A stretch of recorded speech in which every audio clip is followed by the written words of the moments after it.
I did, Peter. Yeah, I just got that email. I haven't had time to fiddle around with the token. God, I didn't think you would at this point. I just want to make sure you received it. I might do that tonight. We'll see. Right. OTNG session 27. Sorry we missed last week and maybe even the week before that. No, we've only missed 1 week, I'm aware of. Is that right? Okay. Yep. And I'm sorry that you guys weren't at DungeonCon with me and Peter. I had a great time. I was doing homework. Yeah, well, I guess you're excused. Let's see. Looks like I've got all my notes here. Why don't we go ahead and get started with who wants to recap for us where we left last session? I have some notes left on the board on the map to help remind us. Does anybody want to recap where we left off? What you recall from a player's perspective, maybe? Well, I recall working our way back through the maze. Mm-hmm. And deciding not to, and we found on the other side that it's high noon compared to dusk like the other side. Oh, dawn's early light. No, dawn's early light. Mm. And it's beautiful out, and there's trees and grass. Oh, and little and jackalopes. Jackalopes, which we cautiously didn't eat, which we, maybe we're being overly cautious, but hey. But Nils's wizard used his spider crawl, right? Spider climb, and went up the side of the cliff and tower to get a better view of the valley, which is why we can see so much of it. We then decided, instead of going through the woods, which just seemed somehow to not be a healthy choice, we decided to skirt the woods. And as we came around, saw lots of those jackalopes. Right, you had kind of come down around this side, right? As we came, in fact, one of the figures right down there, it said the party. Yeah, the southeast. Yeah, and as we came around the corner, came around the bend there, we saw what appeared to be a couple of unicorns running towards us. And before I could try to speak to animals, we noticed a bunch of giant moths. I mean, monster huge moths with riders on their back chasing after them, apparently hunting the unicorns. And I think they're kith, but that's where we stopped, if I'm not mistaken. Yeah. Horse as opposed to the killing of ponies with horns. Just on principle. Exactly.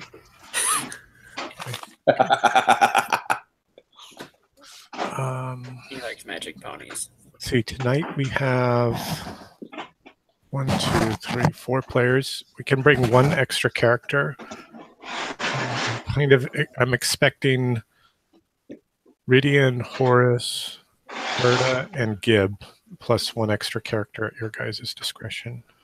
Okay. On a macro gaming level, Gerda has already hit enough experience points to actually get to the next level. Hammy's short. The same as, I think Gerda might be more helpful in the adventure than Hammy. The same is true of both Horus and Garrett. The other thing on a macro level is, I believe the day we're on is it the day of harvest? Yeah, right. So from a calendar perspective, from a solar orbit perspective, this is the 7th day of harvest. It's about noon now, and on the 7th day of harvest, all of your food-based spell casting is +5. So if we happen to be low on food, Garrett has a +5 to his food god spell right now. Well, do you want to bring Garrett and I'll leave out Gerda this time? I mean, it's up to the rest of the group of what they want. But I think Gerda's probably a little bit handier right now because we might get into a fight pretty soon, it sounds like. Okay.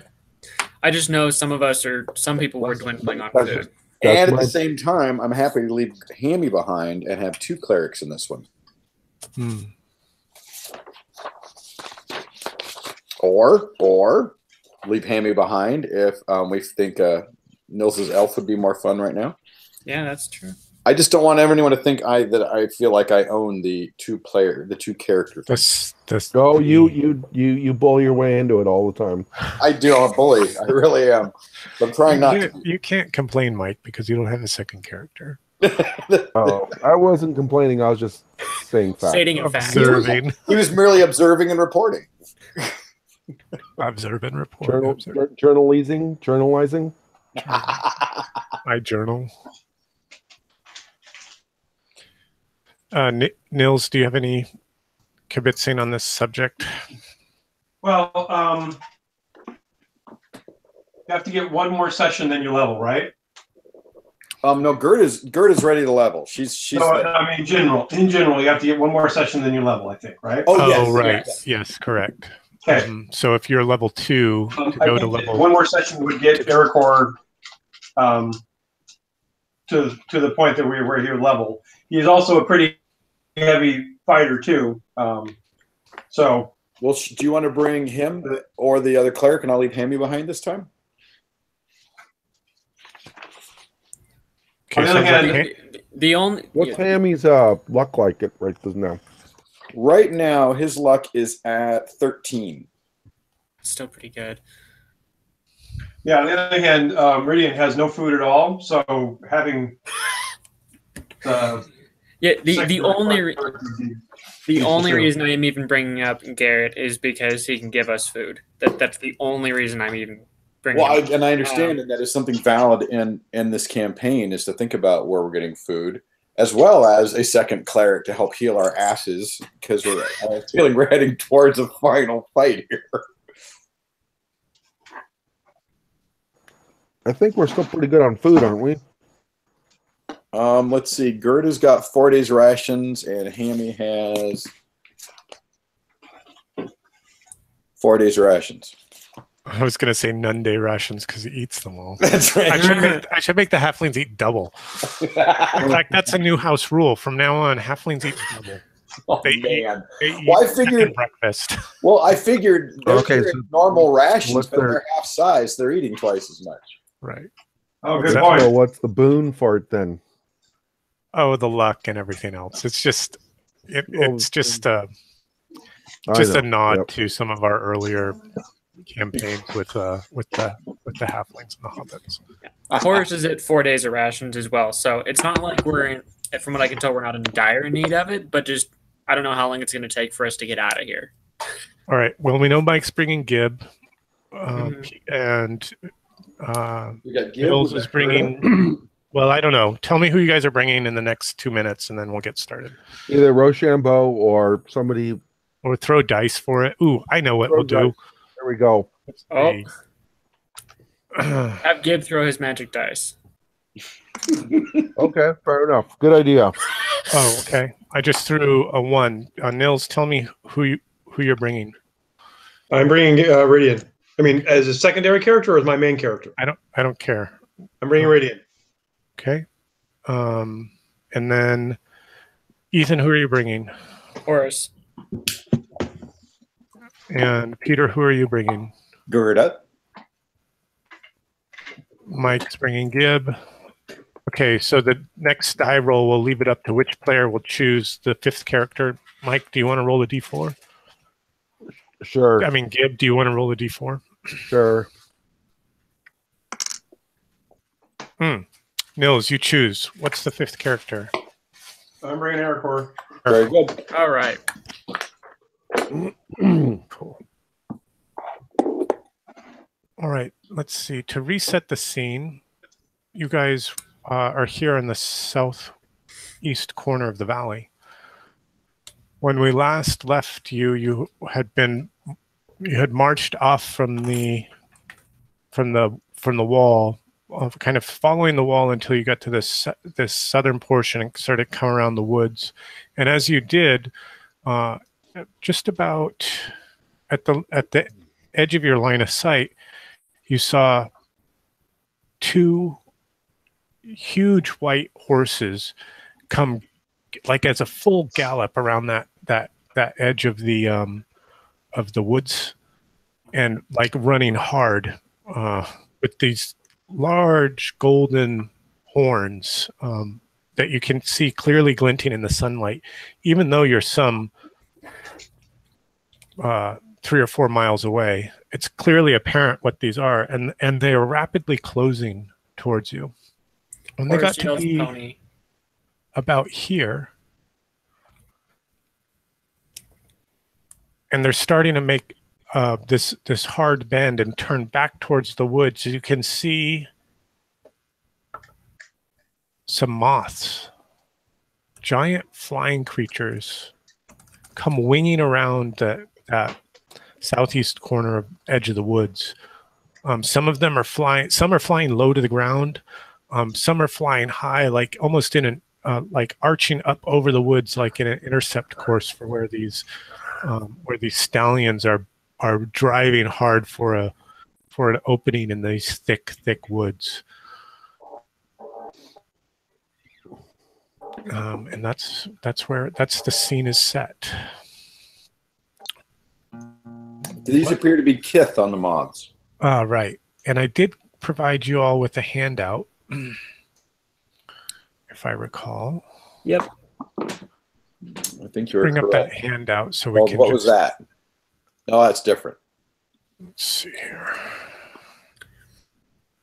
Well, as soon as Horace is Party. able to see the white ponies, he yells "pony." Okay. That's his first reaction. Let's see. So to be clear, we don't have the nature cleric with us that can communicate with animals, right? We Yes, do. we do. Gerda We is do. the Oh, Gerda is here. Okay, Ildevar cleric. Gibbs The gonna, cleric, the priestess of Ildevar. gonna mention if Gerda wants to try to communicate with the horses and if they need help, and but no, blah blah blah. Yes, I would like to speak to them, but I don't know if they're close enough we can do it. All right. Well, let's take a. Let me zoom in on the Well, we map, get and a we'll figure out some distances and scales and things like that. So I have a feeling the people on the moths might be the ones that we need help from, or we need to interact with. But would Ildevar Truly, let them? Would Ildevar let two unicorns be killed and hunted? Okay, first off, we are in a bubble universe created by chaos. None of this is real. And white ponies. Oh God.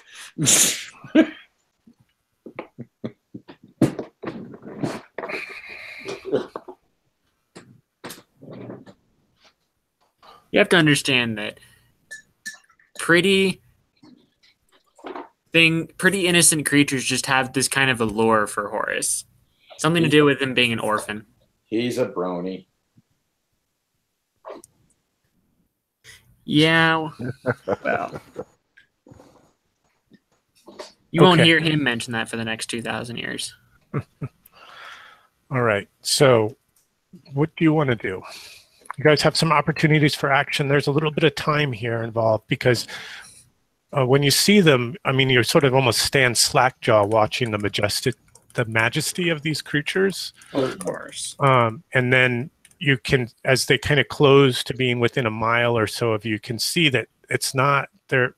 There's nothing graceful about their They're running in fear. They're running. They're in a full blown panic. Even from a mile away, you can see the white. The bulging of their eyes and the Does anybody have frothing sense from their- evil? from the mouth. I can't remember. My cleric does, but he's not here. Damn it. Okay, let me check something here.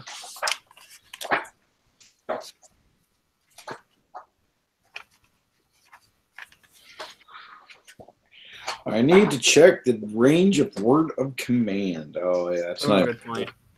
30 feet. I'm not even close enough to do anything.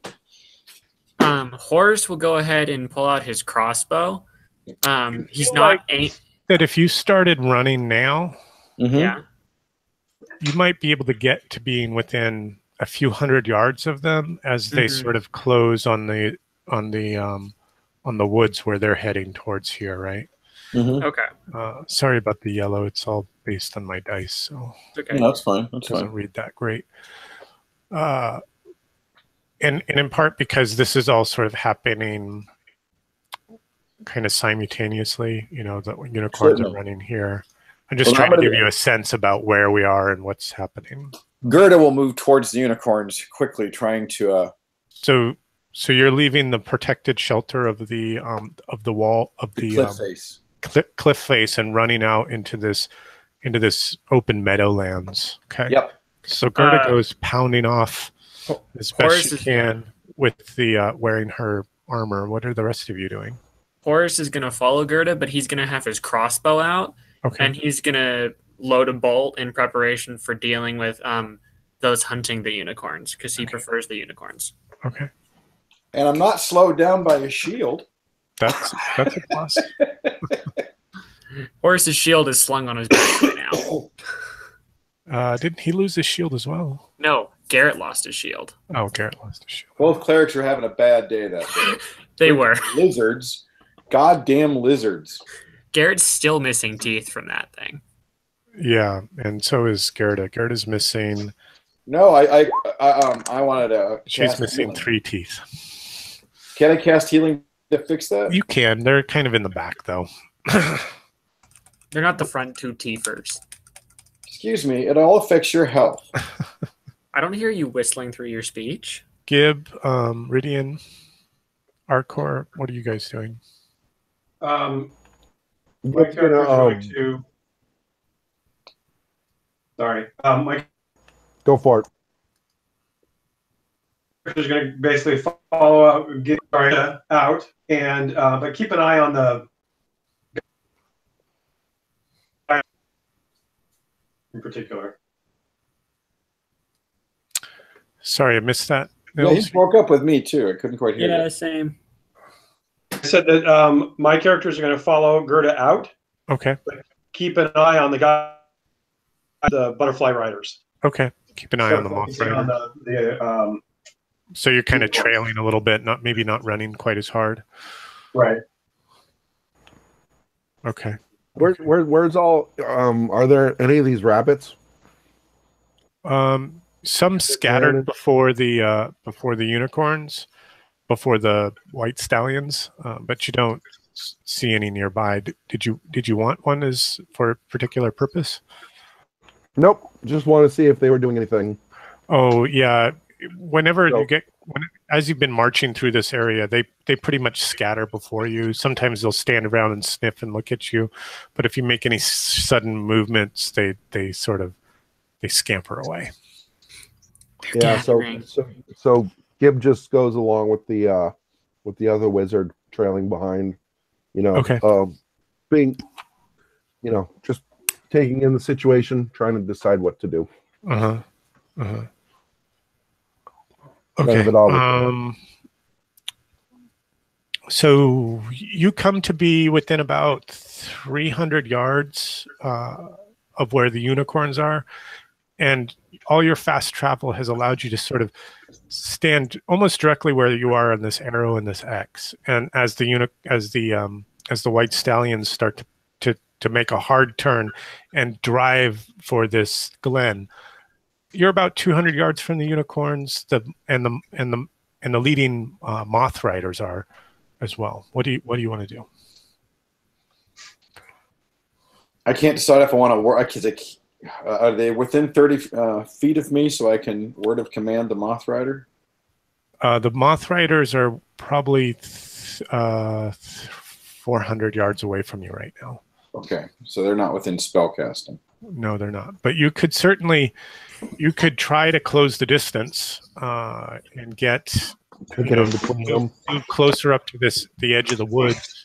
Try to get even closer to the unicorns. On this kind of weird intercept course, this trifecta intercept course. Yes, You could that's what I will certainly do. that. Okay. Horace is Right. gonna try and get closer to the unicorns, while at the same time, with his crossbow out, waiting to get in range of these moth riders. So he's continuing to move forward. Okay. You're all now rapidly converging on this gaping glen, this gaping pathway that leads off into the woods. And it runs. You can see it sort of running off into the woods this way. And you're all right about here where I've made that. Oh, look, this exclamation mark on the map. You're at the bullet point of that exclamation mark. The unicorns, the white stallions, are...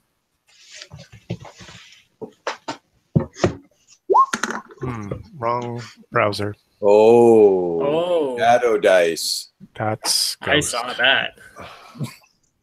Sorry, let me... Those are some funky dice right there.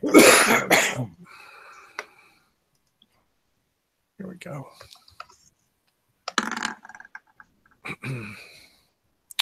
Well, the stallions are right at 30, 30 yards from you. And the moth riders, the nearest ones... Is it exclamation rolled? 2D100. Oh, where's my funky dice? Right there. Where's this?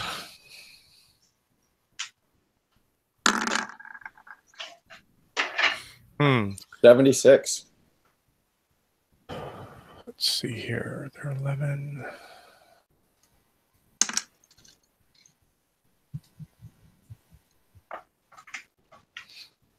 One of the leading groups of the moth riders has been flying even harder, faster, and more furious, trying to close off the escape path into the woods, and they're within 15 yards of you.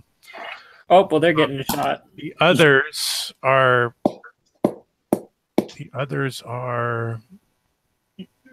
over 50 yards away. 60. They're 65 yards away. Yeah, but the ones of the biggest danger to the unicorns, they're close enough that we can launch a couple of spells and/or crossbow. They're within Exactly. 15. They're within 15 Short 15 yards. 15 yards of you, Short and they're range. screaming, "Stop those beasts! Stop them!" And one of them raises a bow. Let's see here. Oh, you're not about to lame that unicorn, buddy. Okay, Not so on we're going to my need an watch. initiative check here. I just need some stats on my... This could be a really bad idea, but at the same time, you don't go around laming unicorns. Where are I think we're helping the wrong creatures, but this is what we're doing. That's what you're doing. Well, yeah. I'm going to try and word a command. Okay, so you're going to try. That's You're going to your try to cast. You're going to cast a spell, Gerda. Mm-hmm. Dang it! Are you in range of the ponies, or are you going to throw it on the Geth? I'm throwing it at the mods. Okay. I was going to say, if I'm you're... sorry, What was that?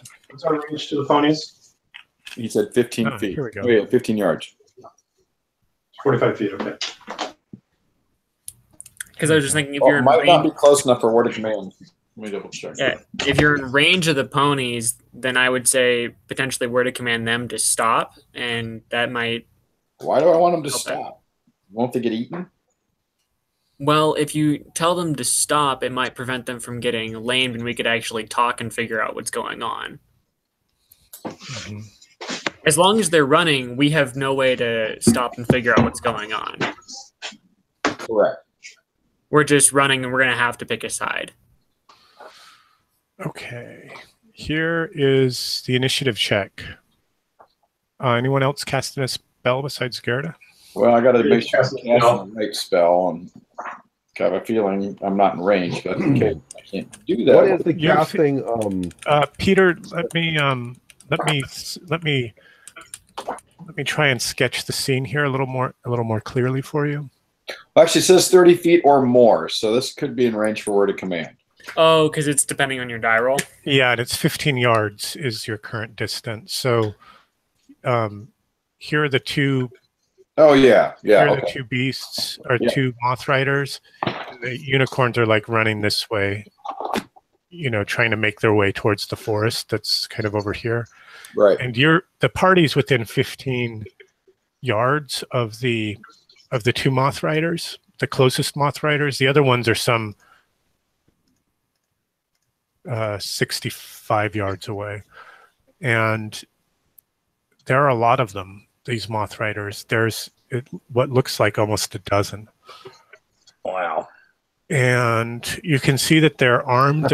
They're waving spears. A few of them are like draping nets over the side of their over their laps. But again, you're closer to the two lead moth riders than you are to the unicorns. So this is the initiative check.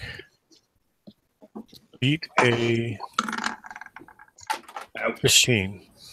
Well, Ethan, you want to try that one? All right, here we go. Not today. It was almost a 15. Okay, so the hunters win the initiative. Oh, let's see when the unicorns or not unicorns, the white stallions go.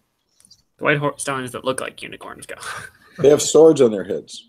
Yes. The sword-headed horses. Sword-wielding ponies. They get in at 6.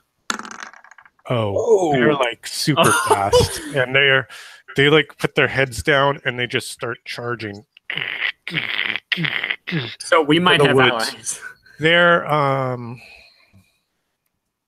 move fast. They're like right at the edge of the woods at the end of their initiative. The two moth riders kind of wheel off, and one of them throws a huge net like down in front of the gaping, in front of the entrance to the woods here, trying to drape it across the trees to create a barrier so that these giant horses can't run through. And he rolls 15.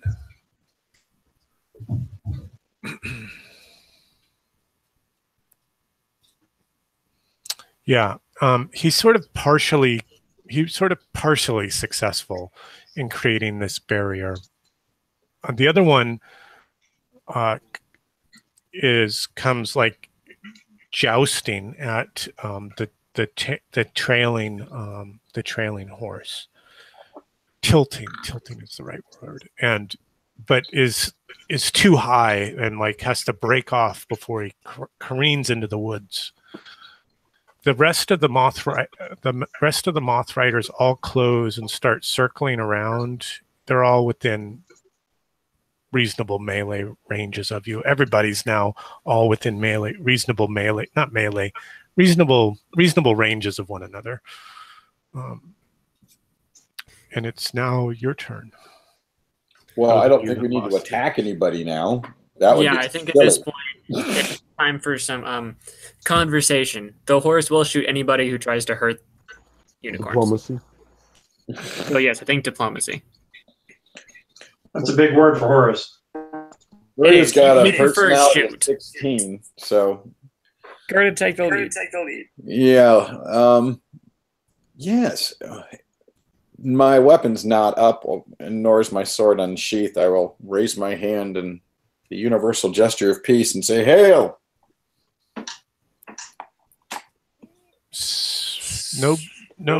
Nobody takes much notice of you. If you think They you're weren't soaking us. microphone, Peter, you might What? drop out of the hangout and drop back. You got it. Is there feedback? Yeah, a little bit.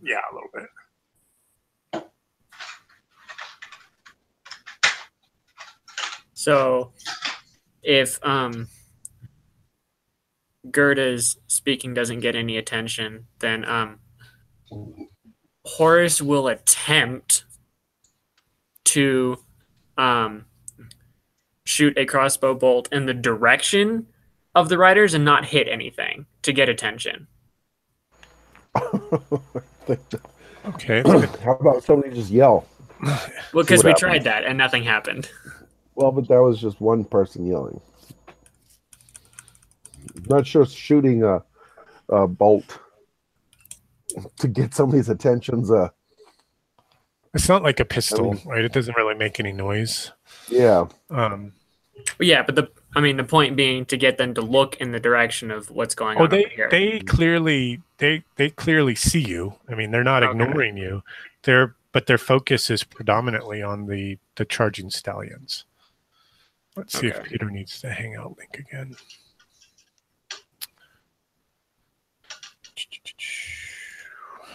Whoever has command of word should just say try command now. Mm-hmm. I think Peter has word of or Gerda has word of command. Right. Okay. We'll wait for him to get back in. I don't remember if anyone had chosen to cast a spell or not. Hey, Pete, you back? I did. And Peter did too, I think. Oh, okay. What did I did? Did Gerda declare spell casting? She was going to, and then once the unicorns were gone, there was no point. Right. They're almost gone. They're still in the clearing. Their way has been partially blocked by one of these nets thrown over the gaping, the entrance into the woods there. And you guys are at the bottom of the initiative order. So you've kind of stepped out into the clearing and held up your hands saying, "Hail!" And a few of the riders look at you. The unicorns have paid pretty much no attention to anyone, and then they're dead fixed on kind of, sprinting to safety. One of the moth riders has tilted at the unicorn, but couldn't draw a clean line of attack against it. And now there are at least what look to be like a dozen or more of these moth riders all circling and swooping around you. I'm thinking we don't want to fight these guys. If they harm the ponies, then I will, but if not, I will hold. Yeah. We're not going to fight these guys. So Radian is going to move up behind Horus. He's just going to stand there. Mm-hmm. Safer behind the warrior. Are you guys casting any spells? Are you taking any other actions, or shall we throw for the next initiative? Horus will also give a great big bellow of, "Hey, over here." Mm-hmm. Okay. Here. Nobody's attacked you directly. Mm-hmm. The animals don't stop in their headlong flight. Any other actions before we roll the initiative? Gibbs. No, I'm holding up my spell. Yeah, first. Gibbs just going to go along with what the nature priest said. Just basically, he doesn't feel we should attack, so he's okay. So no spell casting or anything. Yep. I think stepping in to save the unicorns is an obvious blunder right now. They're going to get that way or they're not. But I think we need to not fight a dozen armed cavalry. Winged cavalry. Winged cavalry. Is Gerda saying this? Yes, actually. Yeah. Then Gib concurs with it. Horus definitely wants to save the ponies. We don't know what they are in this world, Horus. That's clear. Doesn't matter. Okay. I think everything hates us in this. I think everything's dangerous in this world. So let's see what happens. All right. Here's the initiative for the riders.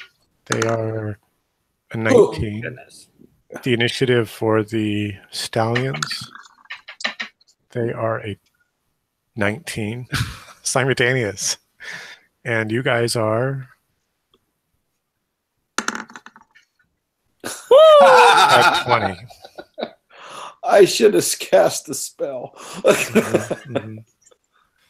Well, guys, we're first. What do you want to do?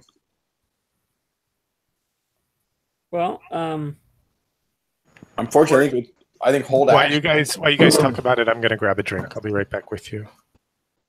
I think at the very least we should probably use this time to move up to Yes. get into better conversing range. Yes. Other than that, There's They have- also the option of just ignoring all of this and traveling forward. Moving My- heading towards that building like we were going to. Exactly. Yep. Well, I say if the Moth Riders don't have an interest in us, that's exactly what we do. But I have a feeling they're going to want to attack us. they're either going to want to attack us or talk with us or something.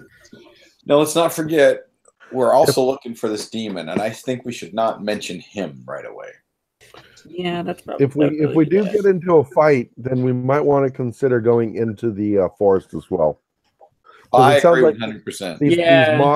These moths don't seem like they can fly into the forest. So, agreed. It'll take away an advantage they have. So we could try to parlay with the moth riders and approach them and try to get closer to the forest at the same time, and then let that dictate what our actions are. Check my math. I agree. Yep, I concur.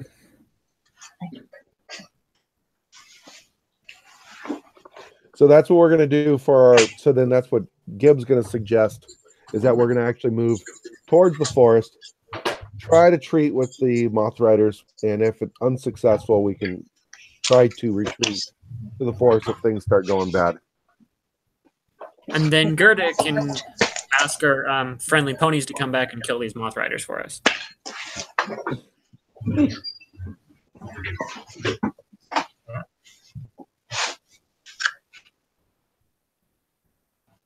So since we've already declared initiative or one initiative, we can't declare a spell, right? Yeah. I'll let you guys cast a spell if you want to. Sorry, I just back with you now.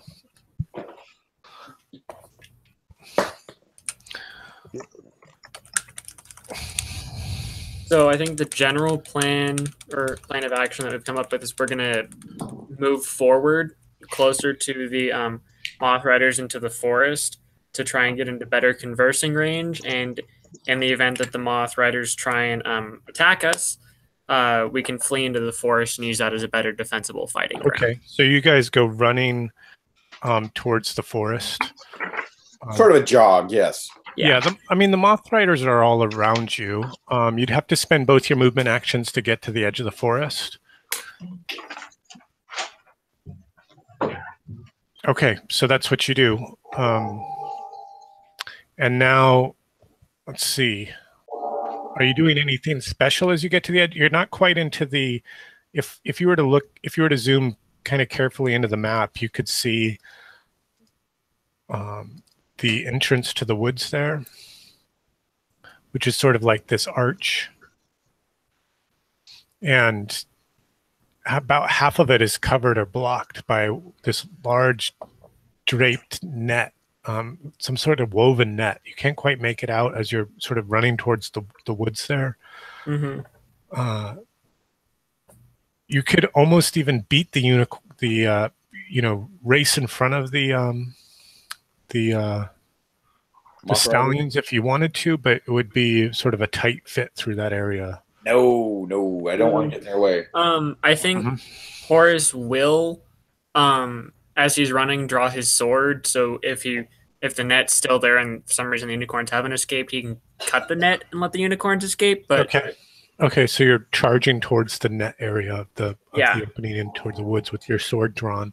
The rest of you are kind of running up there towards the edge of the woods in preparation to sort of make a dash into the woods in case things turn it, in case you have to run.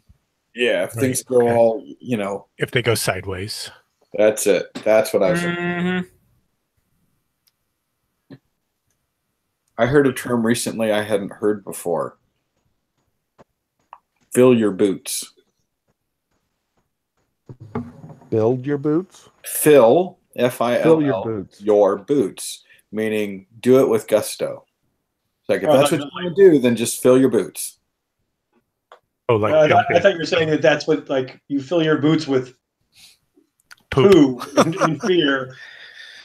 There's an interesting twist. Oh, poo in your boots. Got it. I think you misunderstood the saying. I don't really care for that saying, but that's okay. Poo in your boots is even better. All right, I like so now that it's simultaneous for the unicorns and moths. For the unicorns and the moths. So one of the moth riders tries to drop another one of these nets. That's not nice. Okay. And it completely blocks the entrance into the woods. But let's see if one of those unicorns was fast enough to get, or if the What are they're not? What am I going to call them? The stallions was fast enough to get through there. They're going to have to make a reflex save. DC 15. That's 8 plus 6 doesn't look like 15. Goodness. Nope. And the second one, no. So they both sort of like rear up and they're like, you know, and they turned wild-eyed and they both gore with their horns at some of these riders. Well, I don't think non-combat is an option anymore. I guess you'll be cutting that net. And well, they're kicking their feet. Horace, make a luck check. Oh no. Oh no. They're like bucking and kicking their feet. Holy crap. And you know, throwing their horns around as they try to break out of what had looked like an escape. Ooh, yeah, but it suddenly turned into like a you know, like rats trapped in a corner. What is it? Rat trapped like a rat. Right. Or cornered like a hound. Cornered like a hound. Yeah. Who passed and who failed? Gerda failed. Gerda failed. Horace almost passed, but. Pardon me. Are we all supposed to take checks, or just? Yes, please. Everybody make a look. I thought it was just Horace. All right, just a second. Yeah, you got to take 2 of them. If I can cut the net, I might be able to get the unicorns out and end all the bloodshed before we have to seriously commit to a fight. And this is a reflex check? A luck check. Luck check. To see if you can stay out of the way of the right. of the thrashing from the unicorns.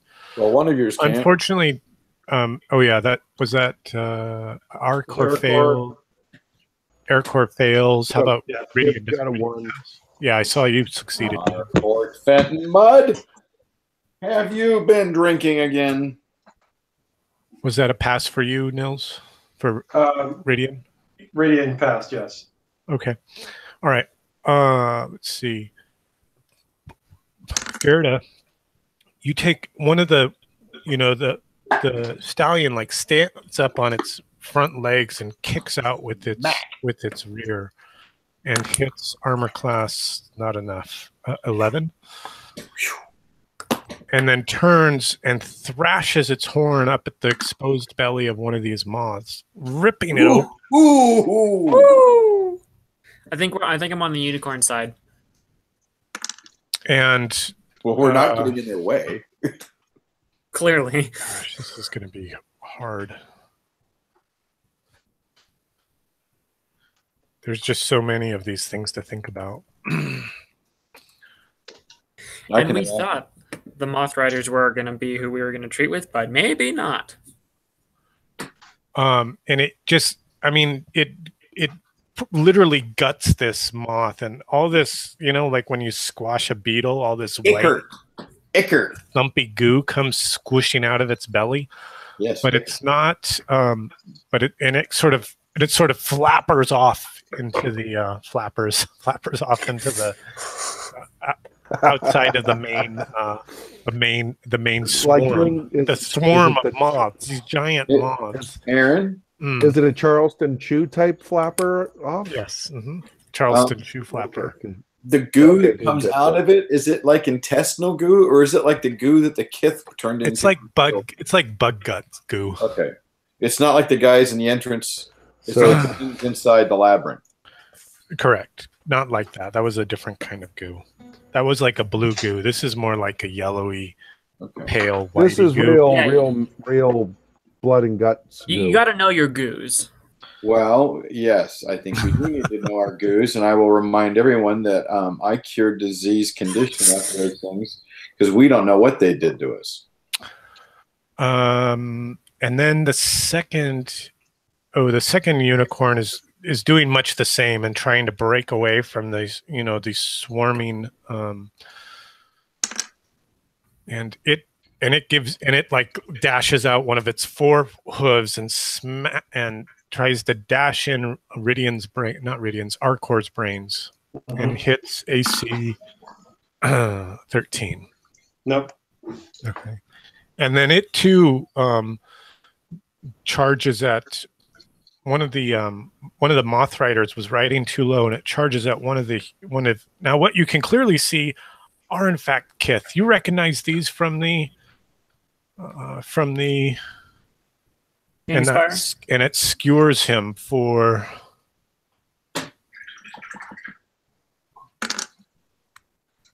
7 points of damage. We recognize him from Kingspire and the entrance to this world, because when we got out of the labyrinth, we had to kill 2 of them. Let's see here. I need to add a macro to my button for the GM roll, so I can call up a GM roll without having to type it. Let's see, what is this? Those sounded like words in English, but I have no idea what you just said. Words, numbers. Numbers, everyone dies. So the stallion just throws one of these moth riders off of its mount. And it is, and then it lies still, a few distance from you. Let's see. What lies still? The rider. All right. I wasn't sure if it was a unicorn. No, it wasn't. Horus may not need to give these unicorns much help. I think we just need to cut that damn net and get out of their way. What my plan is. It's what my plan is. And then let's see which one this was.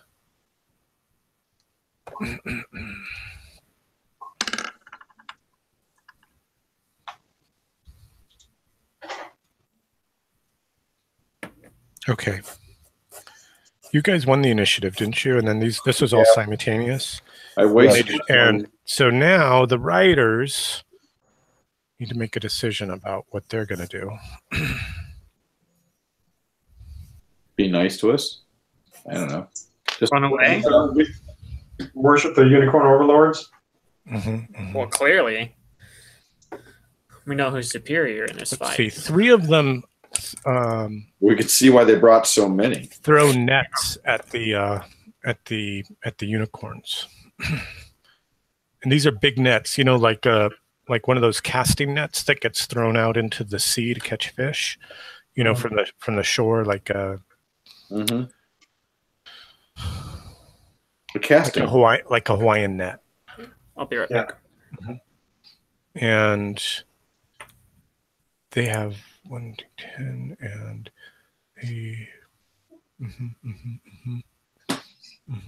Sorry, I'm just skimming my notes.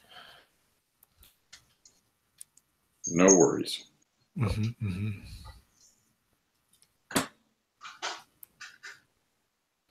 Okay, so against the unicorns, you're gonna roll.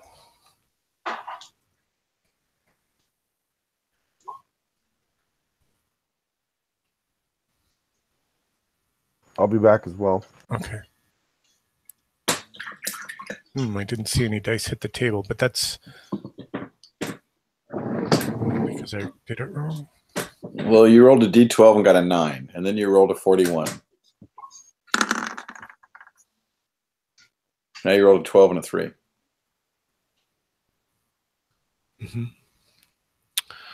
They both. I see it's adding them together. And they miss there. Let's see. The last final net is another miss. So they all fling around harmlessly. Quick question before we go further. Sure. What is the spell casting effect for the day? +5 to food spells. And that's the only thing no penalties. Yeah. Okay. Those of you that got kicked by the were attacked by the unicorns, make a reflex check, DC 10, to see if you can get out of the way of these nets, or if they hit you too.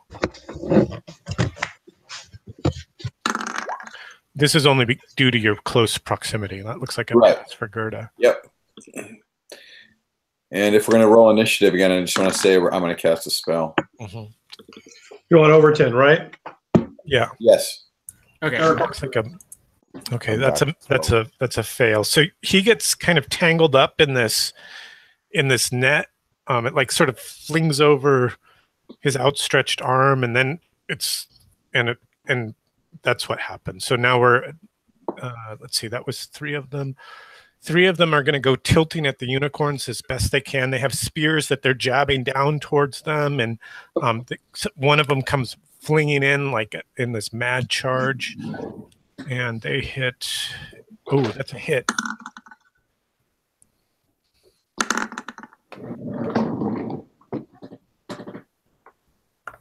$16, 7, 8. So that's 1 hit, and they one of the unicorns gets stabbed with the spear. 6 points of damage.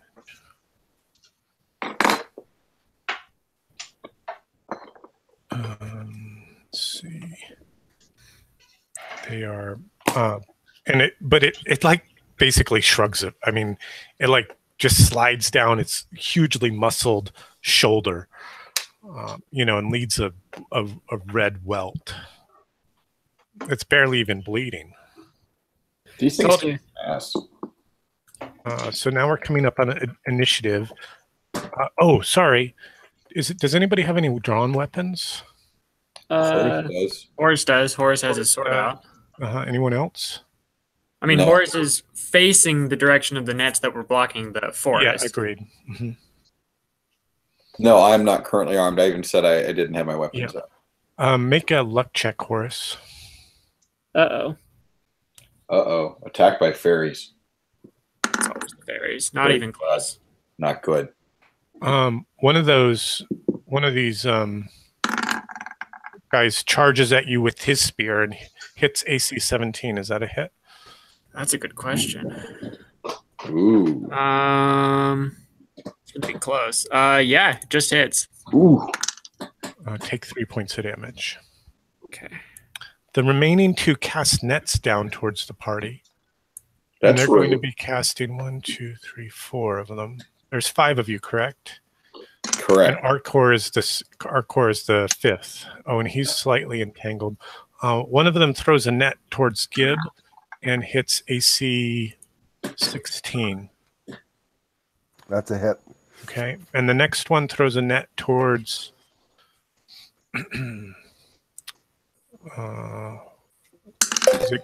Have you got Gerda with you, Horus? Just Horus, right? Yep. Throws a net towards Horus and hits AC 13. I think that's a miss.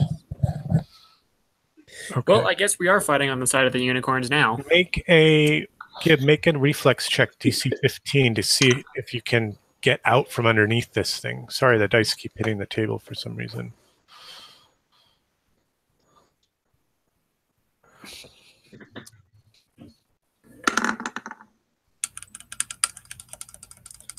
Oh. It looks like that's going to be a miss. So this thing gets tangled up with you too.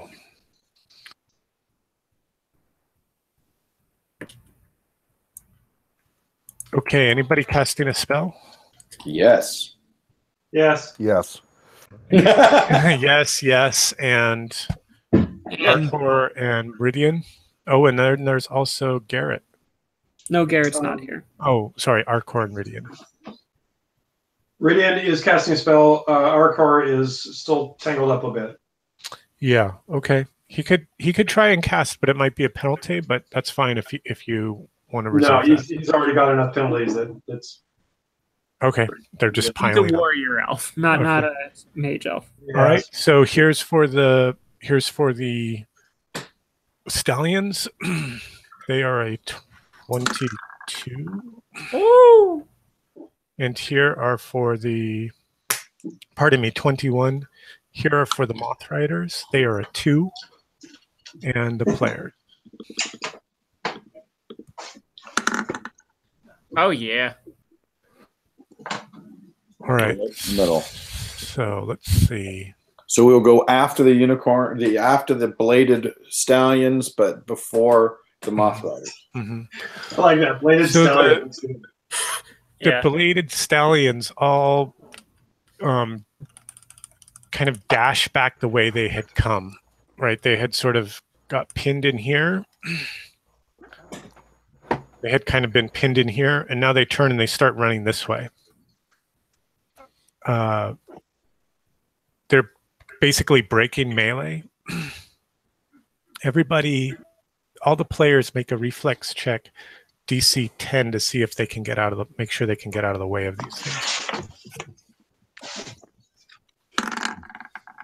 Oh, no. I don't. Let's see. Not even close. Oh, with all that armor, right?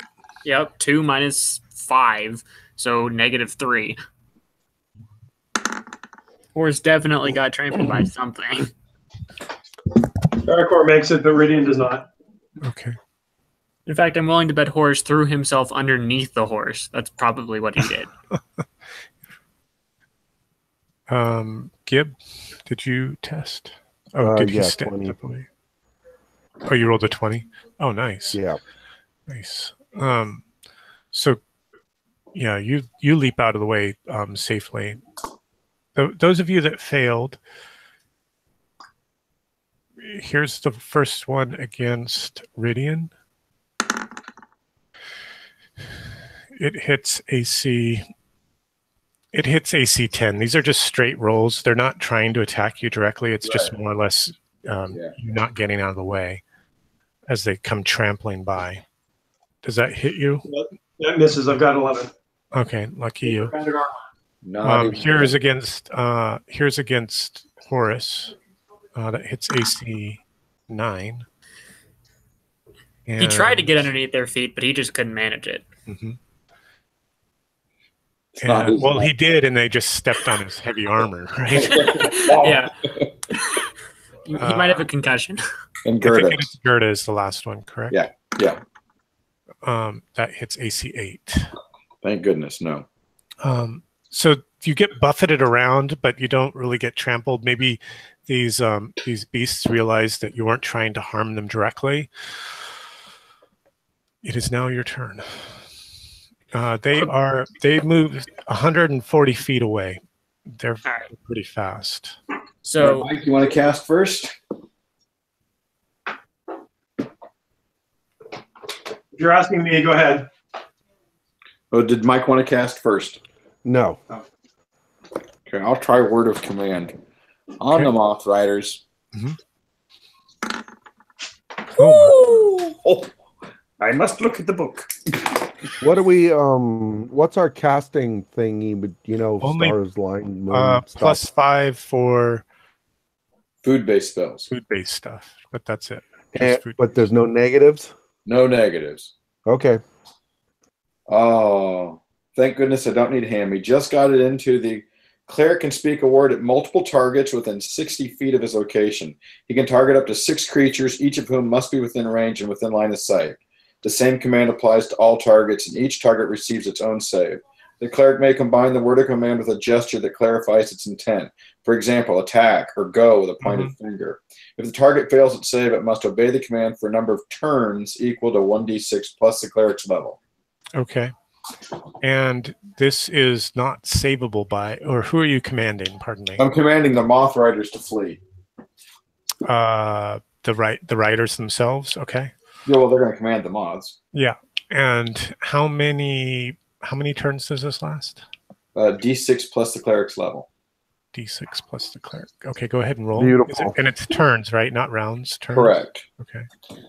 So this is how long they're going to be away.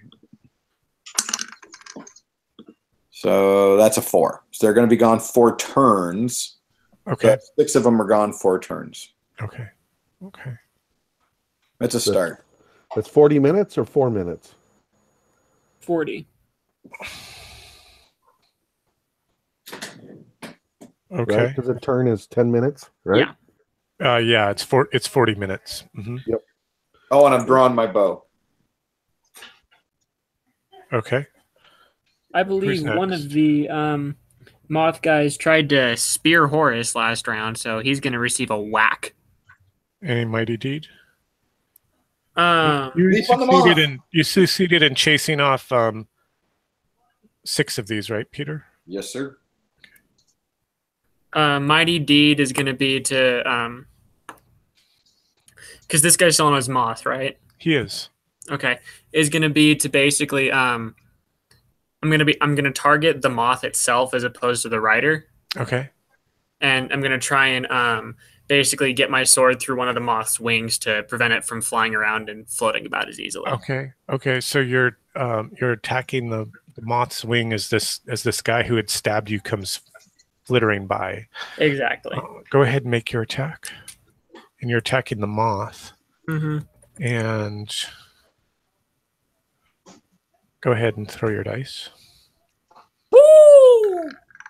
Oh, that looks like a hit. Go ahead and roll your damage.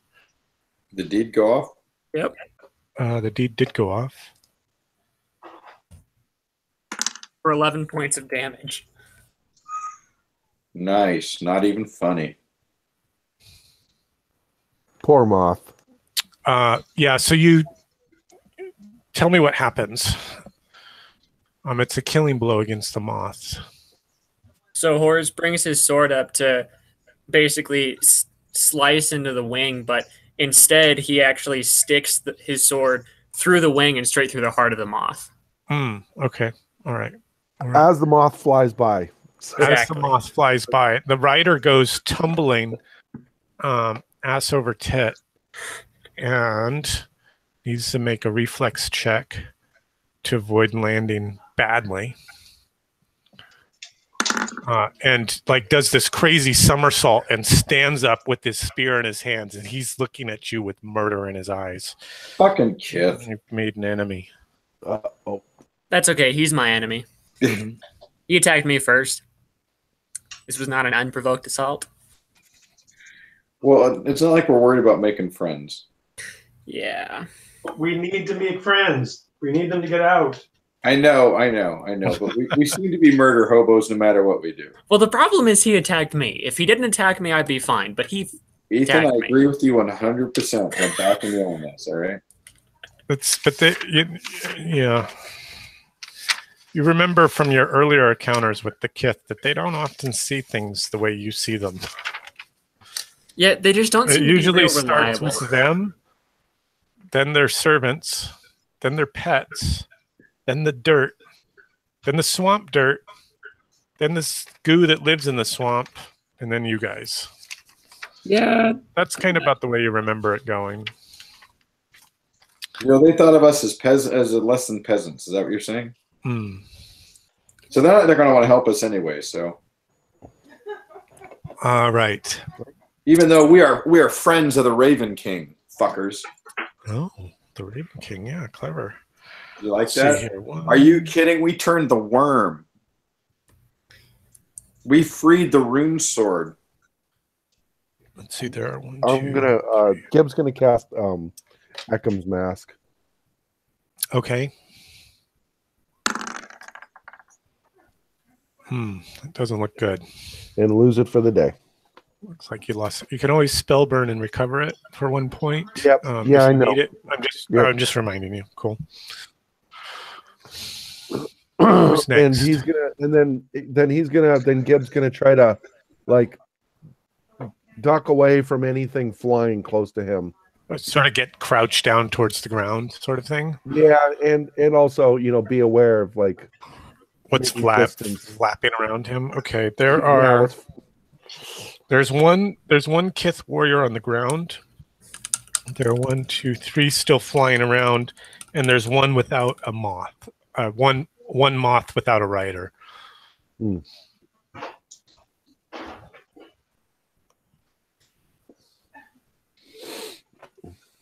Okay, anyone else on the party side? Is that probably trying to not distance themselves?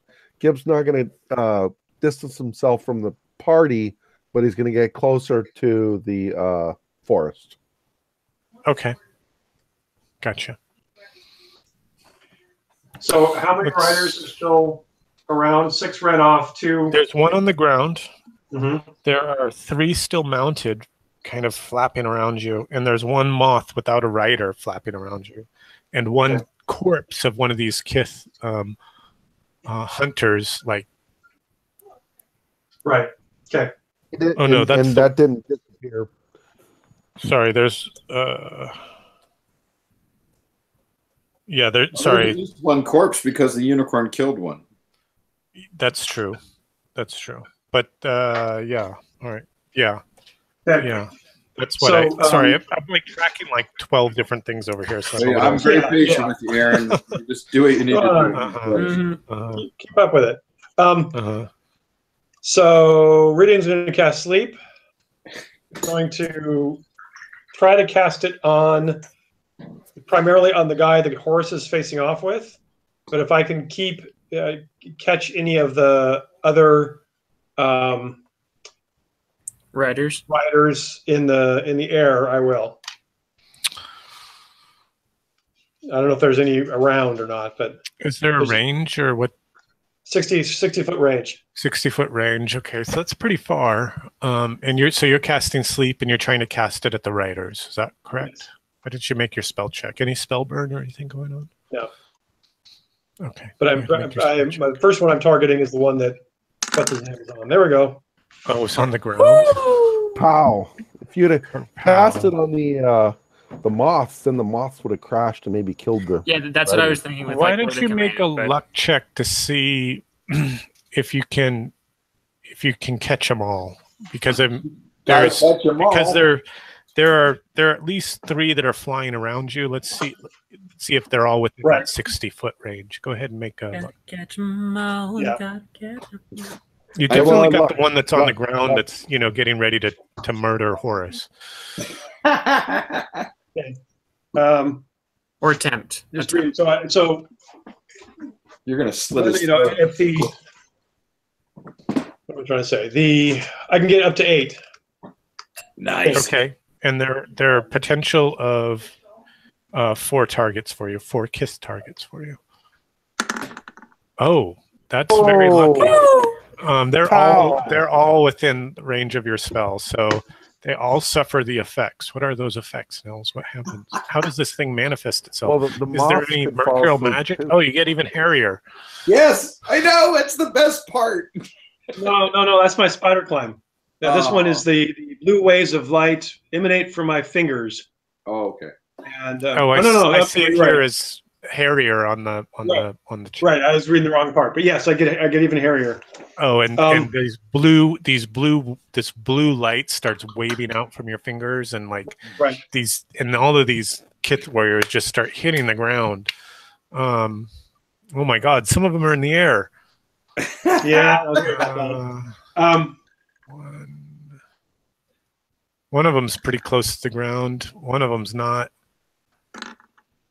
Is that 3 or 4 that were still flying? There were 3 still flying. So 2 of them weren't very close to the ground. Let's see if they can hang on to their moths miraculously. They're asleep. That are higher. When you're asleep. No. Yeah. No, they come the 2 that were higher come slipping off of their moths and dashing into the ground. That's why you always wear your seatbelt. I need to switch browsers, guys. I'll be the Chrome browser is doing some shit for me. Okay. I think it's broken with Roll20. I'll be right back with you in the Roll20 session. We'll wait here. All right. I'm still on the Hangout. If that's, okay. Yes, we shouldn't talk shit about you. Well. Right.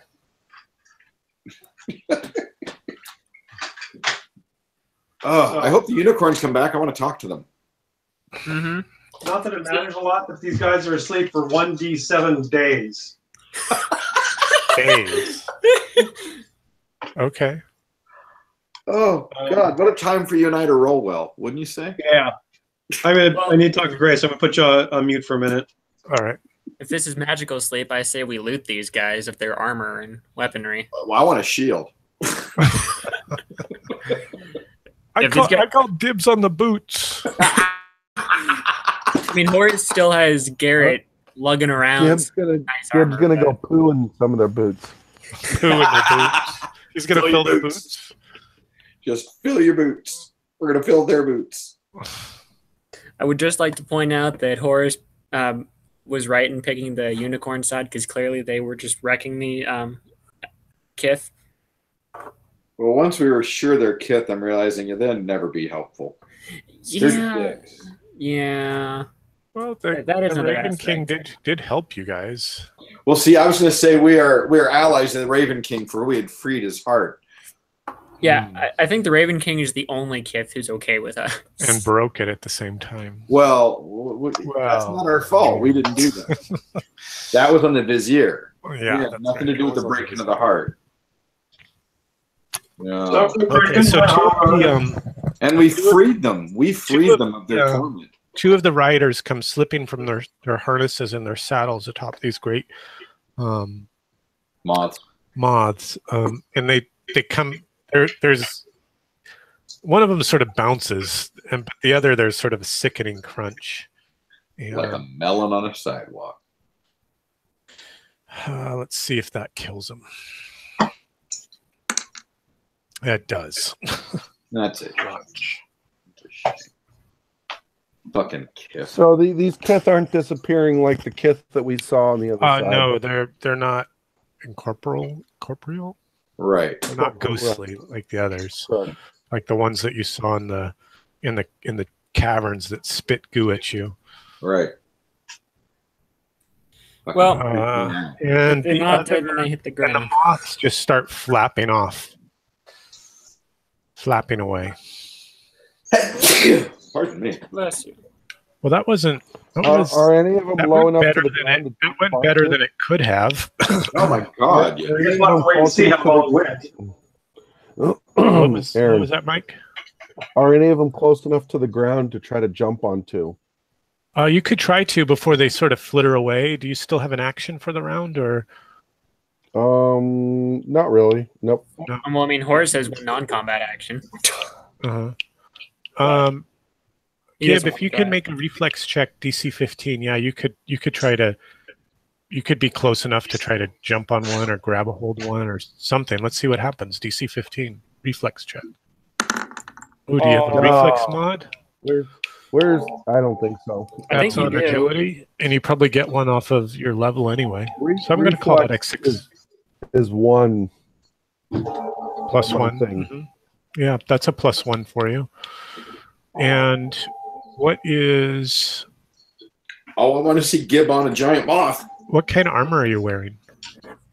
I'm just wearing, the minimum, and with the helm. What's your armor class? The breeches, it's 12. Okay, so it's like padded in a helmet. I've got my greaves. I've got my greaves on, and what it was my armor's the non. Yeah. Flexibility stuff. The non get in the way stuff. Padded. Yeah. Oh, the bracers, the brace. And greaves. I'm still wearing that helmet from the Mushroom Kingdom. Oh, that's a Kith helmet. Ooh, interesting. All right. Yeah, I have the rest of the armor. Right, all bundled up in a peculiar fashion. Okay. With a certain cleric. Okay. Mike, make a luck check. What are you trying to do, like grabbing this thing? So you leap towards this moth, and you realize that you're probably close enough that you could grab it. You could try to jump onto it. You could sort of try to do something else. Grab for the reins and land in the saddle at the same time. Oh my God! And nice. What's your career? Before you're a gambler. Before you. Well, he does like gambles. Took up the arcane Moth Rider. That was the got it right here. Not Mothra, but Moth Rider. See, all right, make a luck check, Mike, to see if you can make a luck check to see if you can jump into the saddle. Used to bet on Moth riding. Oh yeah, so you like go racing at this thing, and your like eyes get wider as you sort of leap and realize that you're actually going to do it, and you land in the saddle that had been vacated by one of these fallen kith, and you wrap your arms around the neck of this beast and like are grasping at the reins as it starts to flap away. It's 10, it's 20, it's 30 feet off the ground, and it's starting to turn and wing its way back towards where its companions went. What are you going to do? Grab for the reins, and then pull back and try to feel like if I can guide the head down. Oh, okay. A slight right turn. Okay, make a intelligence check for me. DC 10. Right isn't right. Right is left. So that's an 8. Oh, that's a. So you're trying to guide the thing down, but you realize that there's something backwards about the way the harness works, and it's driving it up. Starfighter all over again. Darn inverted controls. So that's your action. Let's see what the other, and it's you're driving it up, and you're trying to drive it back to the right here, I guess, back towards your friends, and it's going the other way. Yeah, sweet. It's going exactly opposite of what you wanted. It's a bloody Starfighter simulation. What are the rest of you doing? But Gib at the same time's also like going to really make sure to get his legs like as best you're like around the harness. You're like hanging on for dear life. This is absolutely terrifying now. Is and you hear Gib go, woo! It's like Dr. Strangelove, right? Exactly right. Everybody's looking up at Gib. As he kind of flitters away on this moth, kind of teetering in the saddle. So Ridian is rolling on the floor laughing, and Arkar is just looking quizzical, not understanding why this is funny at all. Okay. Yeah, like weird and human. Gib's not certain if he's really riding it or if he's having a mushroom attack from some past mushroom. Right. This is another flashback. Can I cast a spell? On the moth that he's riding? In a moment you can. You start preparing a spell. What are you doing, Ethan? Horace has looked up, seen that Gib is now on the moth, ignores it, and goes back to the guy who's now asleep at his feet and pulls a sword out to slit his throat. Oh, nice. You're murdering that guy that had stabbed you earlier? Pretty much. Okay. Not the other guys, but just this guy. He attacked me. You shoot an unarmed man? It's only a shame he's awake. He's not unarmed. And he's not awake. Oops, those guys aren't dead. That's just... What am I doing? They're not dead yet. Oops. So there are three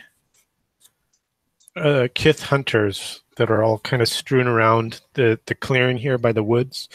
There are a number of these large nets, and as you kind of inspect them a little bit, or you can see them more clearly now that they're closer to you, and Arkor's dragging one off of his arms.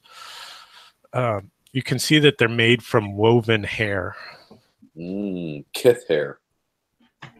And Arkor is perplexed by these, what look to be elves, but everybody else is calling them Kith. Make an intelligence check, Arkor, to see if you know. But aren't they like, you described them, excuse me for interrupting, but you described them as sort of stretched out elves, I remember the first time. Yeah, but I just want to know how much knowledge Arkor has about the Kith. Quite a bit, right? They're legendary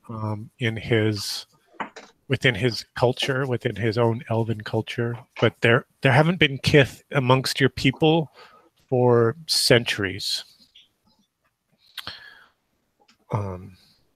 Possibly even hundreds of centuries. So that's it. You've seen paintings of things, drawings of Kith, but never thought that you'd actually see one. I think Nils is away, isn't he? No, he made a roll. Still on mute? No, I'm here. We got you. Okay.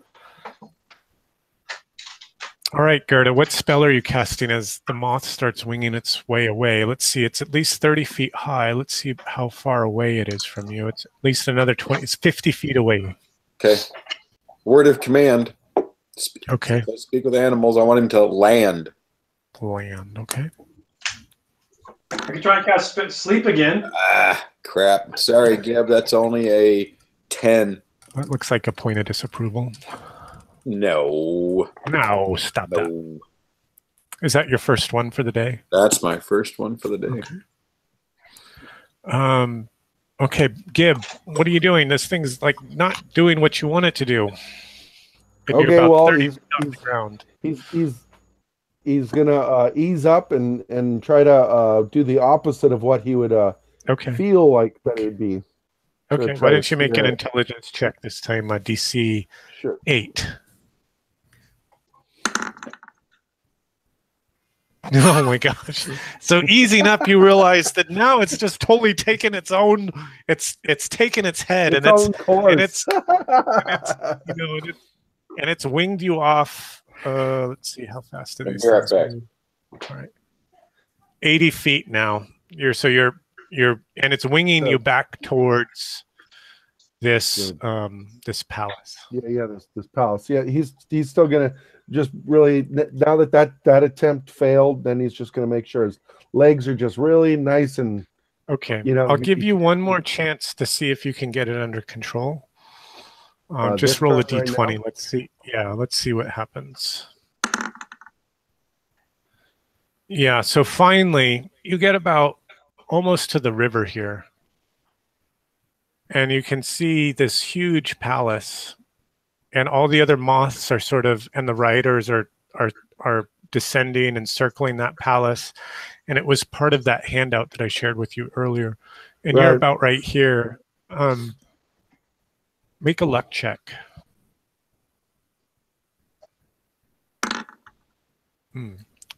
Beautiful. Yeah, and you sort of, as you come up towards the palace, you've finally figured out how to control the moth, and it swoops down and towards the river and sort of skims along the surface of the water and carefully banks around the edge of the canyon wall here as you sort of sail back towards your companions. You don't think anybody saw you from the palace or those riders that were fleeing. Well, that was exciting. That was awesome. Yeah, but does he know how to land?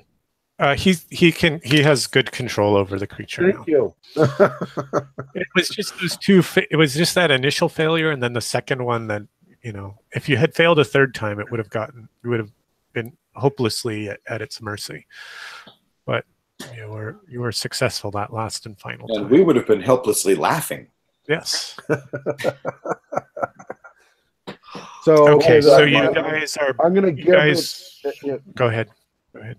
I'm gonna guide it back down to the group as best as I can, and just still pay attention to its behavior and what try to fine tune its control. So yeah, you have very good control of it now. You feel like you figured out this peculiar harness, and you see that there are some like weird metal discs.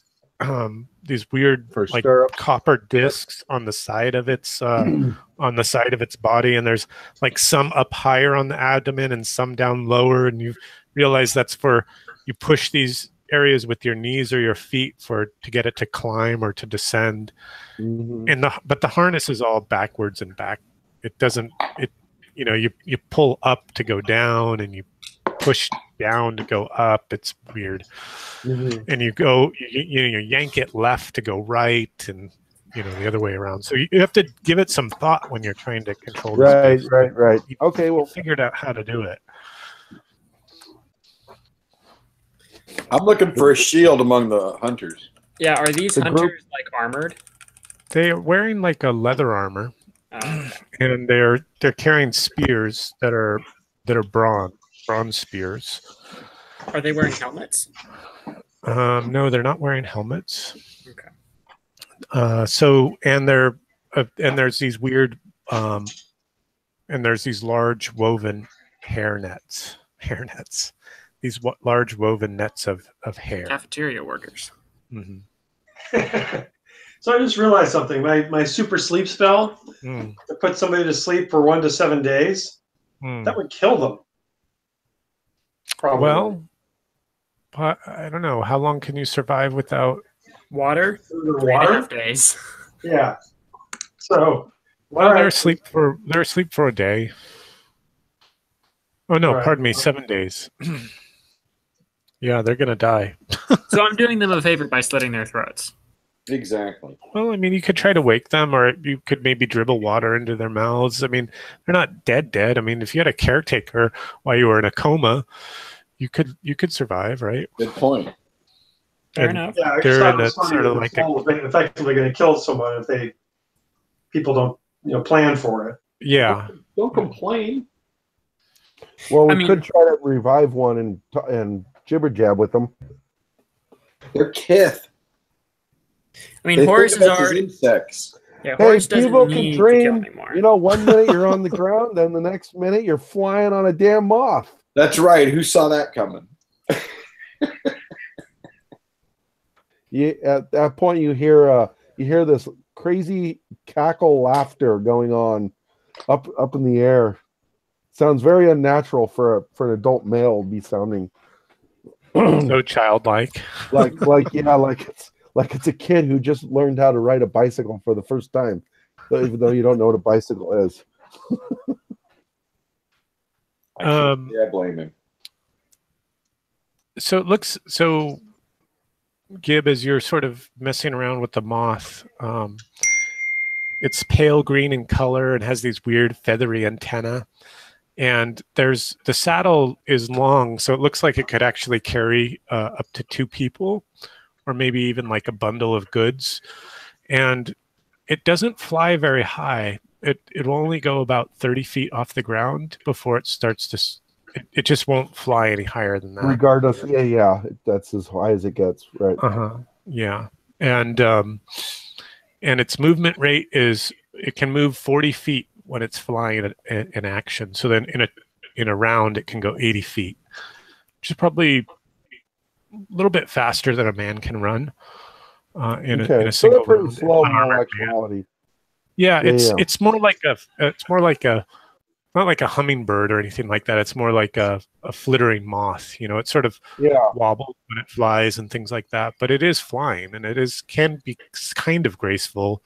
And then it starts to fall, and then it starts flapping its wings again. You know, it's not a dragon. It's pretty exhilarating. Yeah, it's still hell fun. Hell yeah. That's all Gibbs thinking right now. This is wackadoodle. Okay. So what do you guys want to do? Well, I didn't find a shield, so I want to help get this damn nets off the woods to open up this gap, because I think that's the direction we should go. Yeah, Horace will take out his sword and begin hacking at these nets. Okay. By the way, what happened to the unicorns or the blade stallions? The bladed stallions. Bladed Did stallions. they just run off? They ran off. They ran off in this direction here.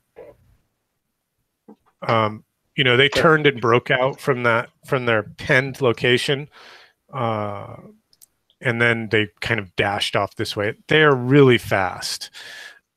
They move at like 70 feet. They move 140 feet around when they're galloping. You figure the only reason you sort of caught them was because they were completely blown when they had made this break towards the woods. So Gibbs gonna fly down to the party and just circle above them, testing how close he can get to fire the yeah, and relay what he saw, in the building or at the building. Back at the palace. Okay, all right, yeah. So what did he see? So he saw the other moth riders returning to the palace, sort of circling around it and finding landing places and things like that. Trying to figure out why they fled. Right. And remember the riding palace looked an awful lot like Sorry, the palace looked off. It looks identical to the handout that I shared with you earlier in this session that you have in your journals if you want to look at it. Yeah, let's see. Steps, the statue, the fell blade. Oh, it's in hunting party, right? Hmm. Yeah, it's like a big flower building. Mm-hmm. Mm-hmm. So at this time, Gibbs gonna wonder. He's asking the group what the group's gonna do now. I think we should move into the woods. My suggestion would be to probably, well, I would actually go to the river and continue following the river towards the lake that was seen earlier, and not necessarily go through the woods. Is the moth capable of flying above the forest? It is, but not very much higher than the forest. You know, the tallest trees are maybe 20 feet. There might be a few that are a bit taller than that, like sort of grand redwoods or big oaks. And can the moth like fly, seemingly fly like at the pace of people walking without a problem? It can. Mm-hmm. And it can. And you realize that you could probably lead it on the ground. As well. Like a mule. Wow. Holy Someone crap. has a mount. Yeah, you just hear like even just louder cackling and laughter, polite, and you need to give your moth a name now. Yeah. Mothra. Gamera. Yeah. Mothra, of course. No, Gamera, because it's not Mothra. All right. Are you guys heading into the woods? We're hoping for a teddy bear picnic. At the teddy bear picnic. Or are you heading down to the river? Are you going to the palace? Are you going back the way you came? I think the palace is a bad idea, gentlemen. What do you think? I concur. My suggestion is the river and follow the river. Let me shrink the map here. Remember what we're talking about. You're talking about following the river north. Towards the lake. Yeah, but okay. Well, it also takes us closer to the palace and the Kith. Well, I mean, Gibbs can still speak out that he's not certain that going into the forest is a good thing. See, I'm thinking if we follow the path the unicorns took, that's probably a safer bet because they're running along the safest route. The safest route was the woods. That's what they were gunning for. No, it's safest for them. I'm not saying for So Gibbs gonna kind of plot a course if he can to see. That doesn't help. How do I make a? Use the paintbrush, which is on the left-hand side of the screen, and you choose freehand, and then you can paint on the map. He's gonna see if he could plot a very safe course with the moth to do this real quickly. To fly over there? To do that and come back and tell the group what he sees. Reconnoiter. Okay, so that's like that's about 6 miles. And as the moth flies. And it takes you about 30 minutes to, maybe not quite that long to fly out and back. 30 minutes out and then 30 minutes back. And so other than what he sees, does he feel like the group could he tell the group to go this way without much being seeable or well, it's just grasslands out there, and then there's this incredibly blue sparkling river sort of that's being fed by a waterfall here on the south. Oh, okay. So it's going north. It's being fed by a waterfall. Yeah, it's going this way. And you can see, another waterfall feeding this one over here. So when Gib was making the turnaround, could he get a good observation about if there was anybody like looking out this direction from the building? It's pretty far away from the palace. It's 3, 6. It's like 12 miles away. Oh, okay. It's We like like- often. It's clear. I mean, it's clearly off in the distance there. It's easily visible, but you can't like make out.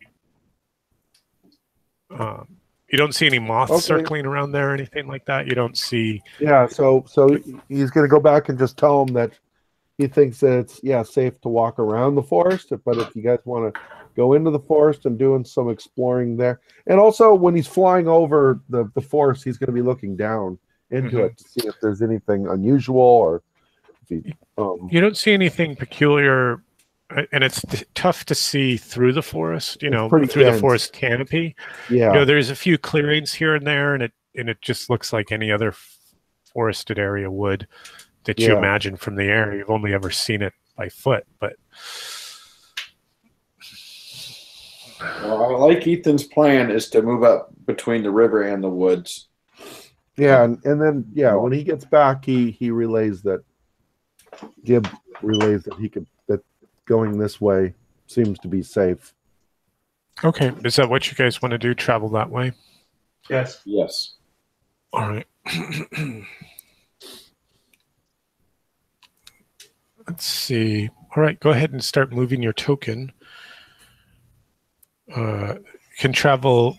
Each square is going to take you a full hour to complete. And it's about 1:30 now, after all this goofing around with the moth and the reordering and whatnot. There are a lot of jackalopes about. As Gib gets more and more familiar with flying this thing and, somewhat closer to being not so having to concentrate on it, he's also going to start experimenting with keeping his hands open and then, grabbing the hold of the reins again, just so that if he needs to, he can cast a spell while flying and still. Yeah, you feel like you could do that. You feel like that. You sort of know the way this thing flips and flaps, and that if it were going to drop, that you know how to hang on with your knees, and you could ride hands free basically. Beautiful. All right, guys, why don't you go ahead and start moving the token? And at that point, Gib also offers anybody else a ride on the moth. Anybody want to ride? Anybody want to ride my moth? Thanks. No, I don't. I'm good. I think it would be good if we could at least be instructed in when we have time, not right now, but in the riding of the moth. So in case we're like in the palace in the future and we need to make a quick getaway, we have the opportunity to. When he lands, he can explain the controls. Is that what you're saying? Mm-hmm. Yeah, or Ridian will go up with him and have him kind of explain how it works and. Sure. And, sure. So when you ride with two, it's the moth is certainly straining to carry the two of you, and it can't get very high off the ground. Maybe only about 10 feet off the ground when it's carrying two of you, but it's still quite agile, and still has its full rate of movement. Its altitude is decreased. Altitude's decreased. Right. Okay. Yeah, Horace knows he's never going to learn. To get an idea of how it works and. Yeah, so you get a pretty good understanding of it. What was that, Horace? Horace was just saying that he definitely that's too much work learning that fangled moth thing. That newfangled moth. Yeah.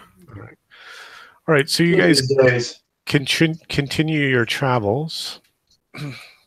Go ahead and continue your travels. That's 2 hours travel, 3 hours. 4th hour. Which side of that square do you want to be on, the river side or the forest side? River. Riverside. With all the crocodiles, you want to be on the river side? Crocodile side. I love it. No, this is clean, beautiful, clear water. Rolled some dice. We have definitely killed crocodiles. We have not killed things in the forest yet, so. We know how to handle crocodiles. You put them to sleep and turn them into boots. That's what you do. So Gib's gonna drop off whoever he was given a ride for and volunteer to fly ahead to see if there's a place to cross over the river. and also at the same time just follow the river. Okay. So as you guys come down towards this towards the river, you see this huge black stag. It's like black, like ebony black, like almost like shining like the dragon glass of the portal black. And it's got a giant head of antlers that are bigger across than Horus could stretch his arms. And it's drinking from the river, and it sees you coming, and it sort of starts up, but not quickly and not frightened, like it's like almost like casual as it sort of lifts its head and looks over towards you. And you are 79 yards away from it. I'm using yards now because you guys are outside. You sort of come over this little rise and then spy it drinking down by the water. Horus turns to Gerda and kind of like nods in the direction of the stag, like, do your thing. What, shoot it with my arrow? No, talk to it. Talk to it. Yeah, close enough they could hear us. You could call out to it. It's like, it's at like the far end of a football field, No, we're just going to move in a non-threatening way. And when we get within, if it's paying more attention, I will try to talk to it, but I don't want to yell at it from across the football. Yeah, Horus will have his shield on his shield arm, but he has no other weapon. He has no weapons drawn. Okay. In the event that this sucker charges, I want something in between me and it. I don't think it's going to yet, but. So if this were the 100-yard area, and this is the river here in yellow, and you guys are about here, and the stag is about here, as it sees you and sees you continuing to move down towards it, it just sort of casually turns and starts not even trotting, but more like, how like a deer walks, like this kind of weird stilted walk back towards the forest. And you're now probably within 30 yards of it, 90 feet.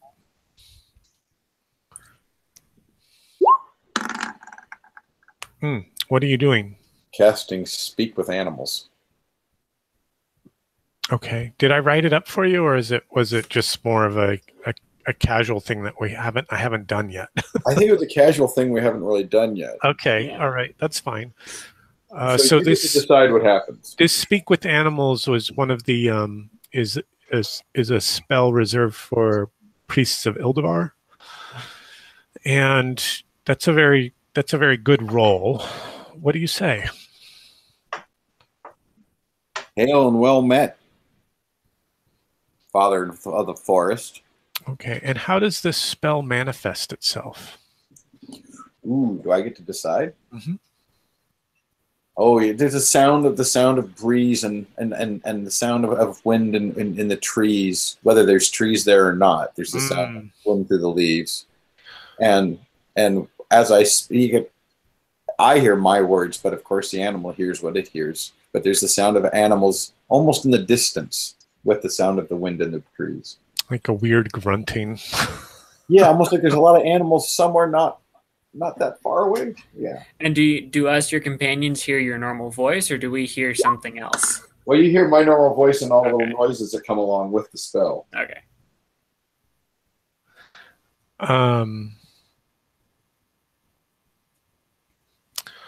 Okay. It turns its head and has this. It turns its head towards you, and its head slightly cocks, like almost like a German Shepherd does when it's listening intently. And it starts that weird walk towards you. This stag is big. I mean, big, big. Like, you know, like a big, Like Miyazaki movie big. like bigger than a Clydesdale big. like you know, Hobbit size elf riding big. And you hear this, you priestess of Ildevar.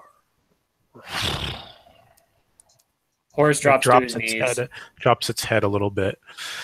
You guys can't hear any of the communication. I mean, you know something's happening, but there's no, you know, it's just like nostrils flaring from the stag kind of thing, and it's now within 20 feet of the party. Horse shoulders his shield and kneels. I will translate something. He's greeting me. Mm-hmm. You know, as so nobody's freaking out. Like, what is like kind of spreading your hands, but right. You know, extending your arm and spreading your fingers. You know, it's all right. It's all right. Okay. He's greeting you.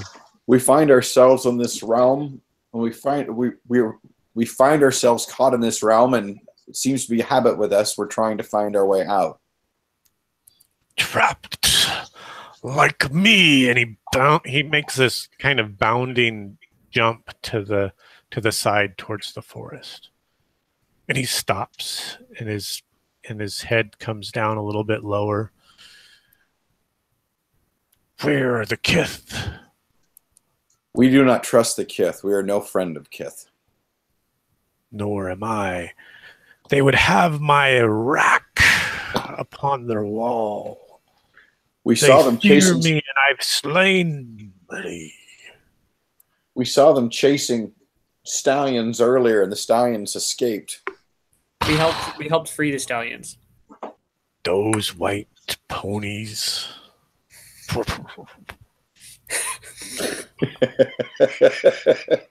You get the whole forest politics here. We believe there is a being named Retramax who may be able to help us find a way out. Make a personality check. DC 15.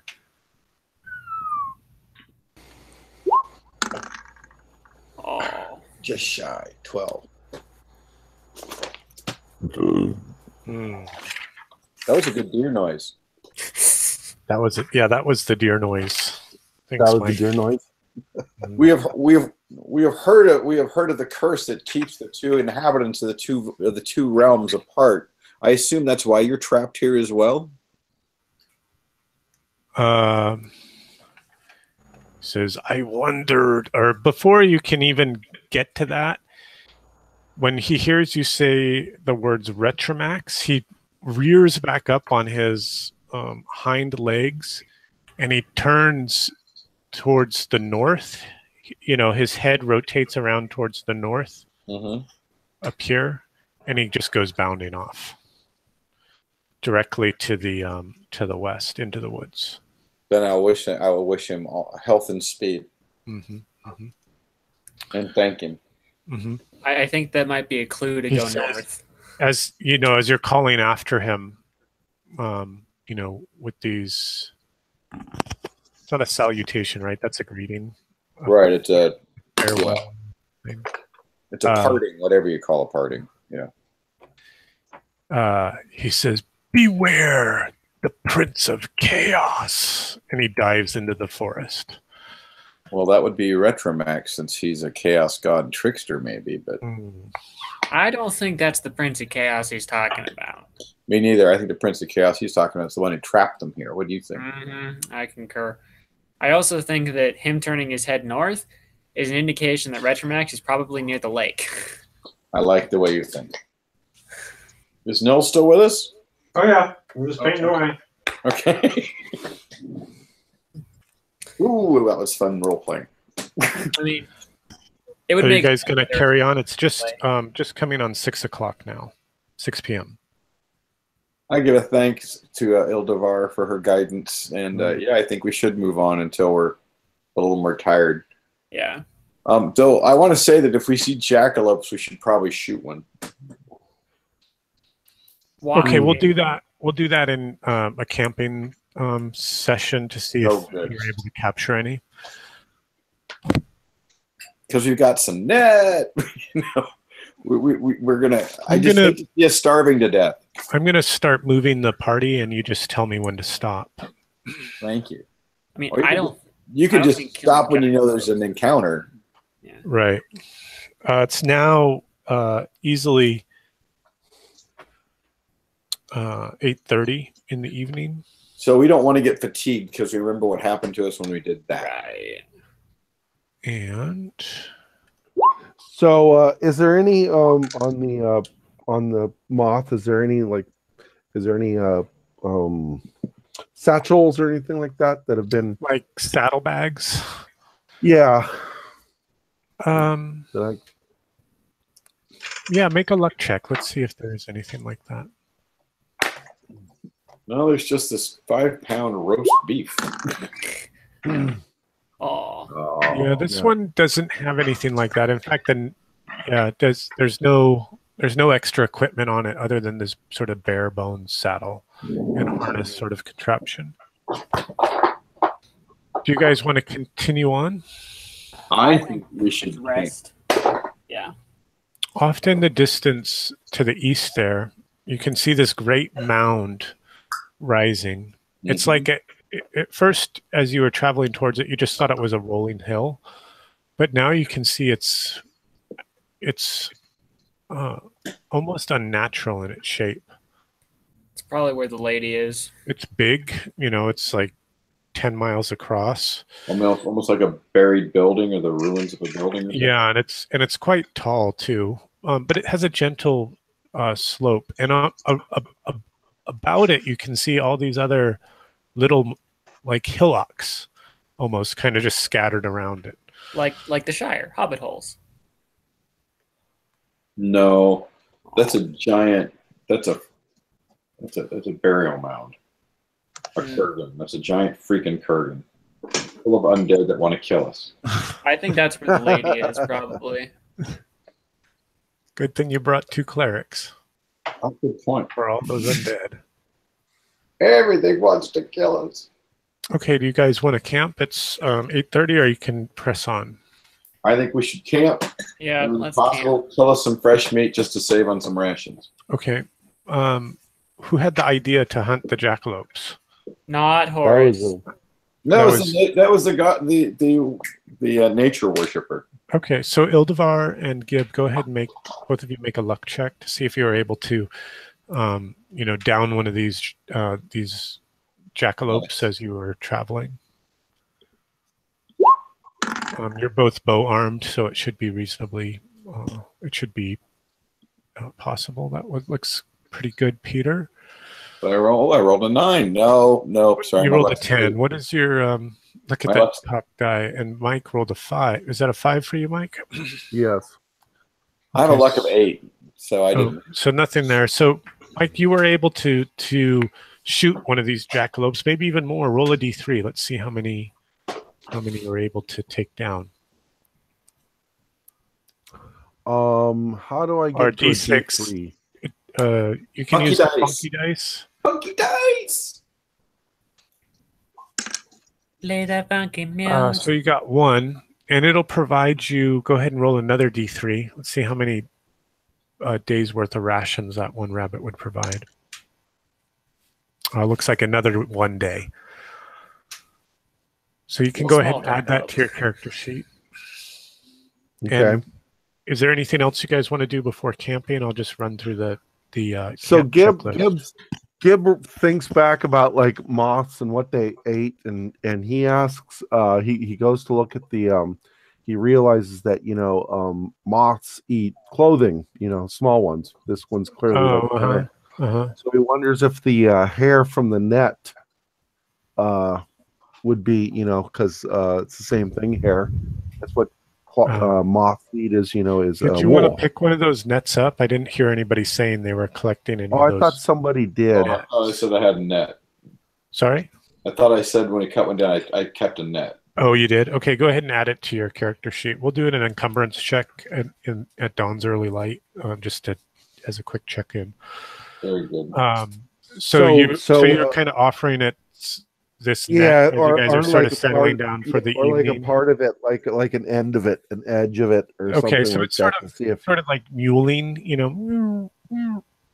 when it sees you guys sort of camping and settling in and starting to kind of prepare some food, and you go to offer it this the corner of the net. It sort of turns its head up and it's like shaking its head and doesn't, it's Probably not, wants not snack. interested in that. I'm guessing since with the flower palace, it Okay, was nectar. Yep. Yeah, or then now Gibbs going to go out and try to pick some flowers. Okay, you're like out in the meadow picking some flowers. It's like sort of following around after you're kind of mewling a little bit. And no, it doesn't want any of the flowers. Horace anything else you guys are gonna do? Horace Go ahead, man. I was just gonna say, ask if Gerda would be willing to throw a healing roll my way just to top me off. Oh yeah, sure. Then Gibbs just gonna offer it a ration and see if it eats regular, ration meat. So when you go to your equipment pouch to Thank you. to offer it one of your rations, like one of those dried crusted rolls with the cheese stuffed in the middle that chased off the crocodiles, back so many sessions ago. So many non-moth riding days ago. The jackalope that you had slain, comes tumbling out of your satchel and like hits the ground. And before the jackalope can hit the ground, the moth is like on it, and it's like, and you can see like blood and fur and goo coming out of it, and it's like smacking its lips. So it's a carnivore. It's so cute. And it kind of like settles down at your feet, and like crunches the skull. Everywhere we go, give me friends. Gibbon is a carnivore moth. But you realize that for a creature this size, that little jackalope that you've had fed it would barely slate its hunger. Is it going to look at eating us? That's what we want to avoid. I would like to cast stinging stones. Okay, go ahead and make your spell check. So is it dark now? No, it's this weird dawn's early light kind of okay. So setting then here. Gibbs gonna make one more attempt to hunt another jackalope. Okay, make a luck check and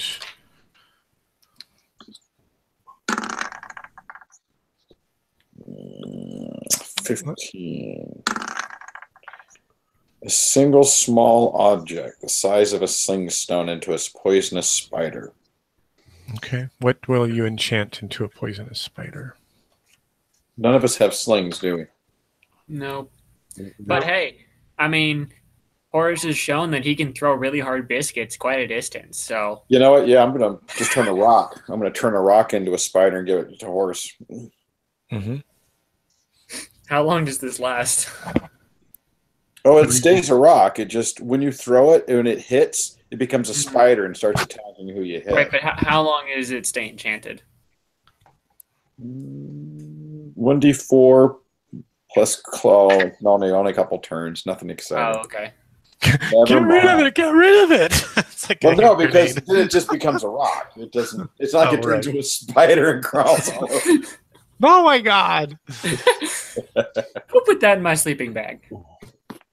Okay. I was really hoping to roll better. I want to cast it one more time. I just would love to have another snake arrow. Gib, do you want to cast again, Peter? Yeah. That's a failure and a point of disapproval. Good thing I'm going to bed. Any more casting? Not from Gerda. I think Gib found the jackalope though.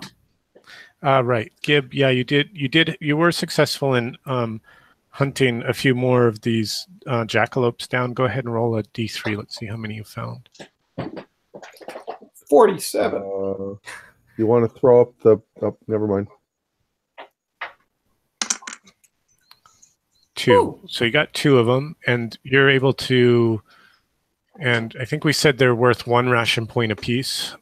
They're pretty scrawny once you get them. Mhm. But you have 2, and you can count them as moth food if Yeah. you want. And Yeah, I'll moth- give. Yep, go ahead. the moth needs at least 3 points of moth food to be satisfied. Woo! Well, there's 3. Okay, well, isn't that 3? It is, total? yeah. If you gave him those next 2, then he's Yeah, satisfied. so yep. And he won't eat the hobbit. That's important. Yeah, Mothra, horse drop that is- hobbit. So That's I not- go that's not I go fair. happily flying back to the camp, and Yeah, so this excursion for you to find the hunt down those jackalopes took you a little while. So you're not going to be able to recover as well as the others do during That's the fine. camping. So everybody eat a point of food. The thieves and the halflings recover a point of luck. Everybody but Mike recovers a point of spell burn. Everyone but Gib recovers a hit point. Reset the disapproval, and no stamina recovery because you guys pushed a little bit hard today. Dawn breaks. Food badly. Dawn breaks on. Do you still need food, Ridian, or are you okay? Ericor is sharing. Okay. Dawn breaks on the 8th day of the harvest, and today provides a +3 boon to spell checks.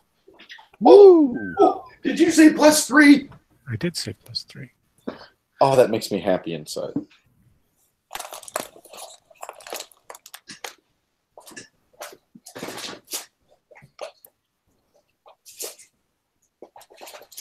Okay. So, shall we begin our journey towards the lake Yes. Yeah, further north? Hang on a second. I need to clean up my timesheet. Can you guys give me a minute? sure. Thanks. So, Peter, I had an idea. Yes. I don't know if Aaron would allow it, but you could enchant when you get that roll, that small stone roll. You can enchant an arrowhead. Well, I thought about a crossbow bolt with hammy. Yeah. I just love the idea of firing arrows like Thulsa Doom and freaking Yeah. snakes. I'm just waiting for Gerda to pick up a staff, drop it, and have it turn into a snake. That's a higher roll. I know, but it's gonna be badass. Let my people go. Or no, in this case, let us go. I got to talk to a giant black stag. That's cool. You did.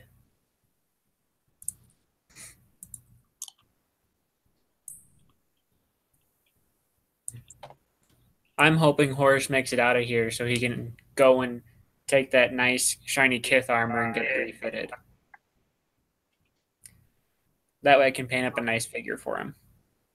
And tell everybody about the magic ponies. Oh yeah, well of course, magic ponies. Who doesn't love magic ponies?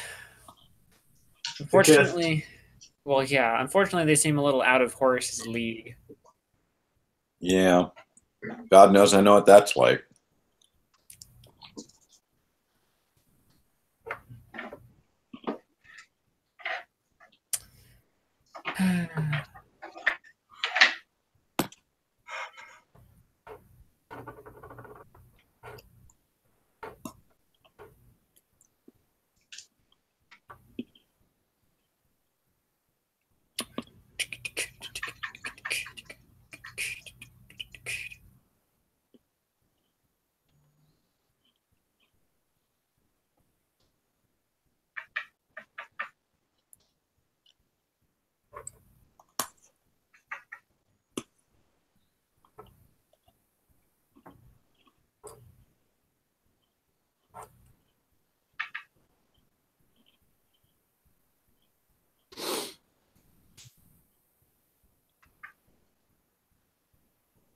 God, we have to kill this Kith princess. Well, we do seem to We're gonna have kill a thing for princesses. killing Kith royalty. If usually inadvertently.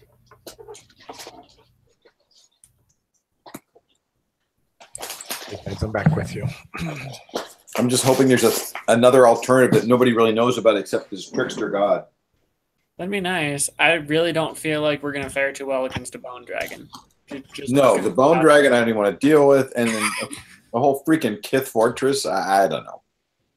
Maybe when we're level 10. They all sound like bad choices. Right. Unfortunately, unlike with Gamora, there's no apparent way out yet. Gamora? Dragora.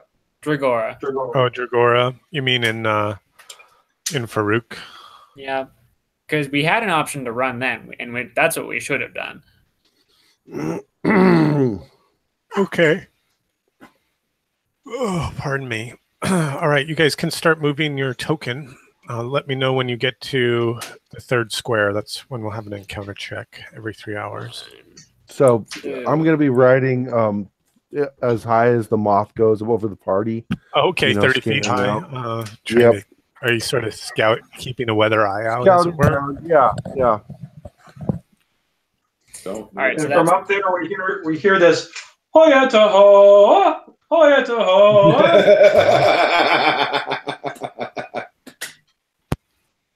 so that's our third square. Let's see here. Okay, let's make the encounter check. It's a D14. No encounter. And also, I also wanted to request that while we're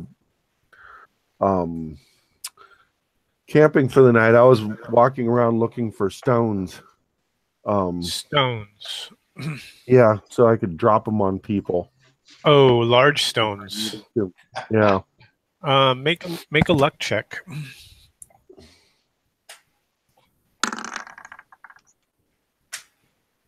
That's good.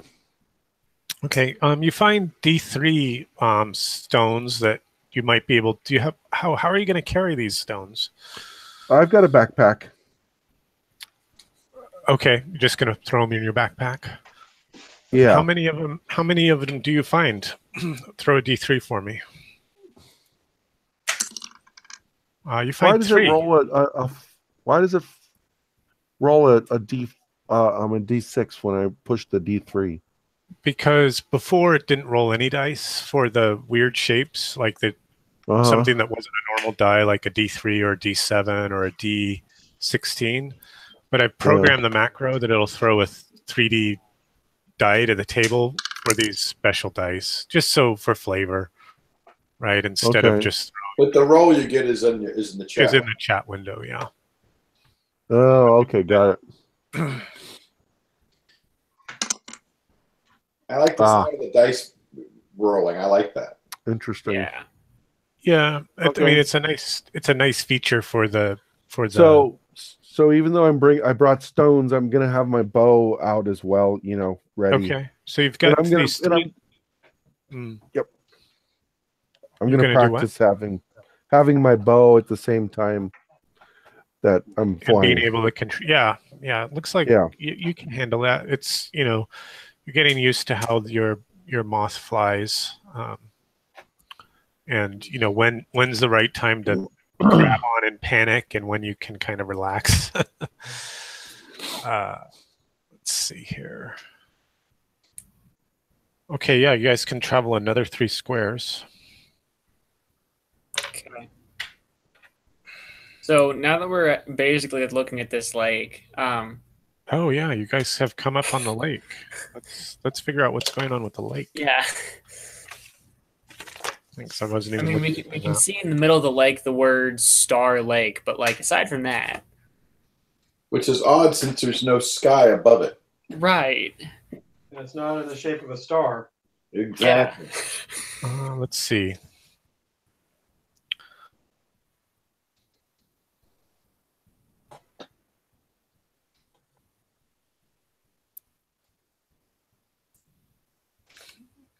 Just skimming my notes. Yeah, so as you come up on this all you can see these other these other rivers, these other tributaries are all flowing into this lake, into Star Lake.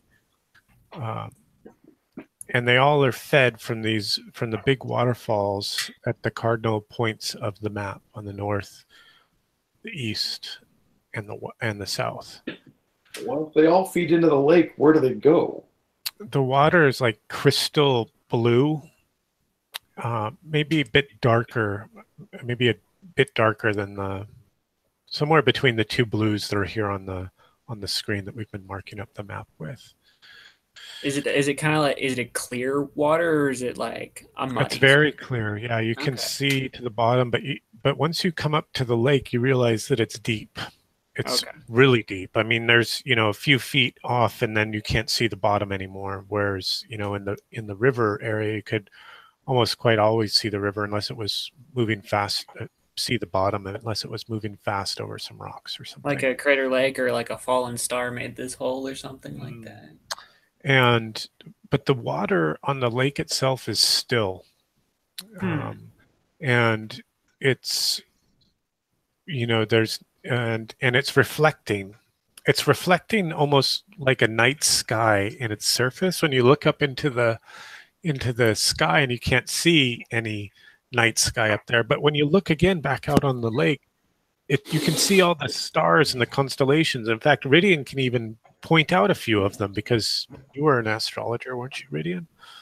No. Oh, it must have been one of your other characters that I'm convinced that you're an astrologer. That was one of my 0 levels. And from Portal Under the Stars. I thought we had an astrologer in the party, but I guess we did, and he was a crap character. and he is dead. So I wonder if this is possibly some sort of mirror between this realm and our home realm. The water is super cold too, like mountain ice cold. Gibb's gonna fly out and make that circle that he just drew. Okay. Yeah, so you fly out over the lake, and when you get kind of towards that center of that circle that you just drew, you can see a Mosasaurus. What should be the deepest? It starts to get darker and darker and blacker until the center point here is practically black. It's a black hole. Like abyssal black. It's a black hole. It used to look nice kind of over by the shore, but that doesn't look nice. And it's kind of chilling to your bones as you look down into this gaping abyss of the lake. The abyss is gazing into you too, Does the abyss gaze back at me? $5 says that's like the entrance into the realm of chaos or something like that. Yeah, so so he flies back and reports, how he felt, and of course, as a magic user, he feels that this is you know what we could do? Because Gib has find object. We could take like a rock or something that we have him fly out, drop it down in the center of the hole, then have him cast it to figure out what's going on down there. Well, to track it at the bottom of the hole. Well, I mean, if it is some sort of entrance into another realm, I would feel it. I would feel it like disappear like quickly, right? Rather than it be, 7 miles deep, right? Yeah, and I think we'd probably have to read the description of the find object again, because I think from my recollection, it just sort of lets you orientate on the direction of an item, right? Like almost like a divining rod kind of, but yeah, not as like, ESP. Instead of divining the water, you're sort of divining the direction of something. Well, if it suddenly points you backwards, I mean, something's up. Yeah, but that's just my recollection of the spell. Yeah, it could be. I don't know. I'm just thinking of ways to figure out what's going on without actually jumping into the middle of the lake. Well, you do know that the lake is still. You do know that it's very cold, and you do know that it looks to be very deep. This could be the prison that the trickster god is in.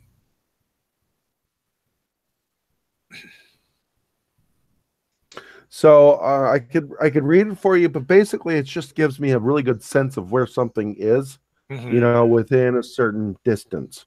Okay. And it goes from anywhere from 100 feet to 10 miles.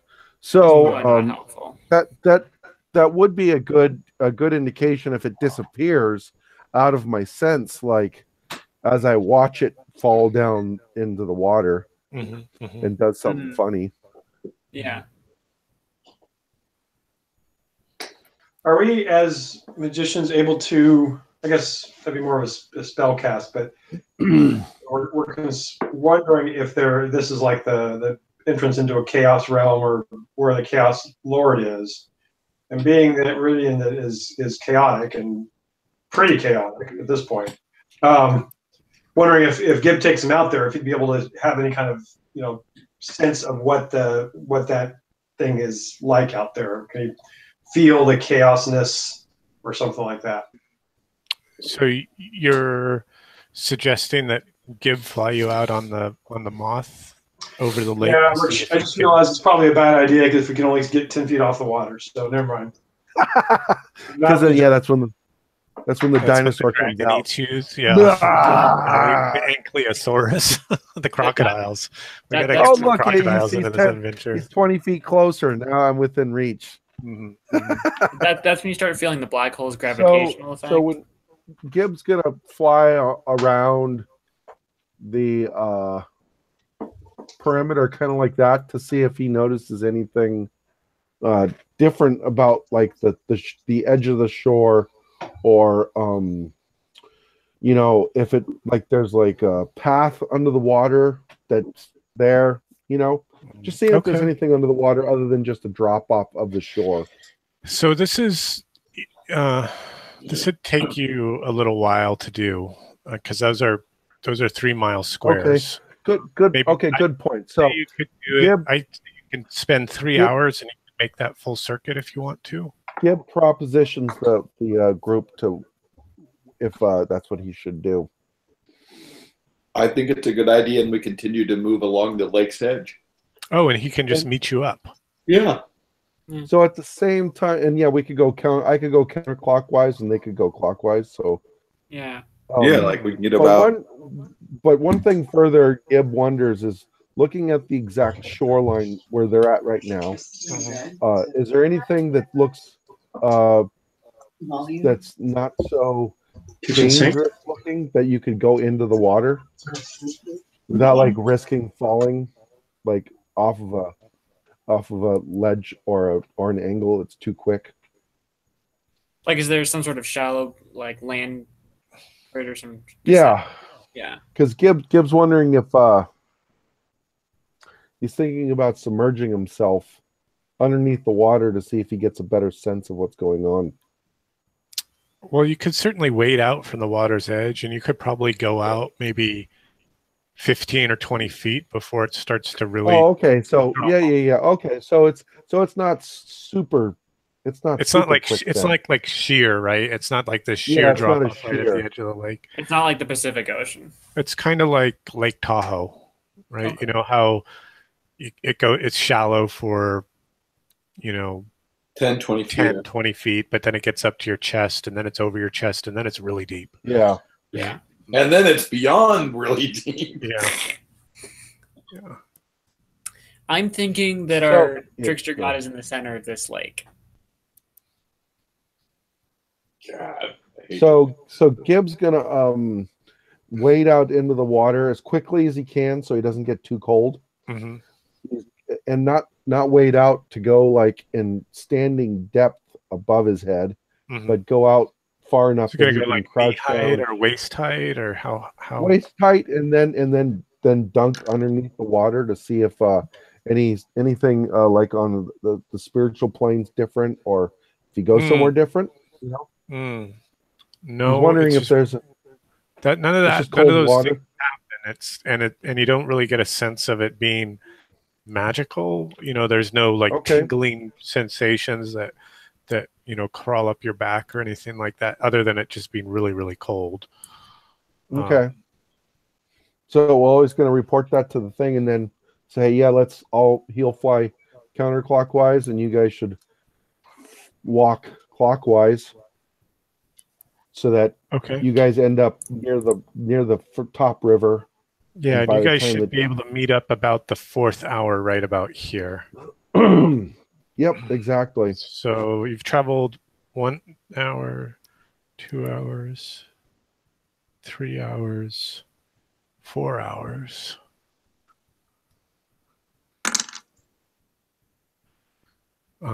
And you do meet up successfully here without any encounters. It is about 3 o'clock in the afternoon. And Gib, when you came winging your way back this way, you could see a structure out here. Like right about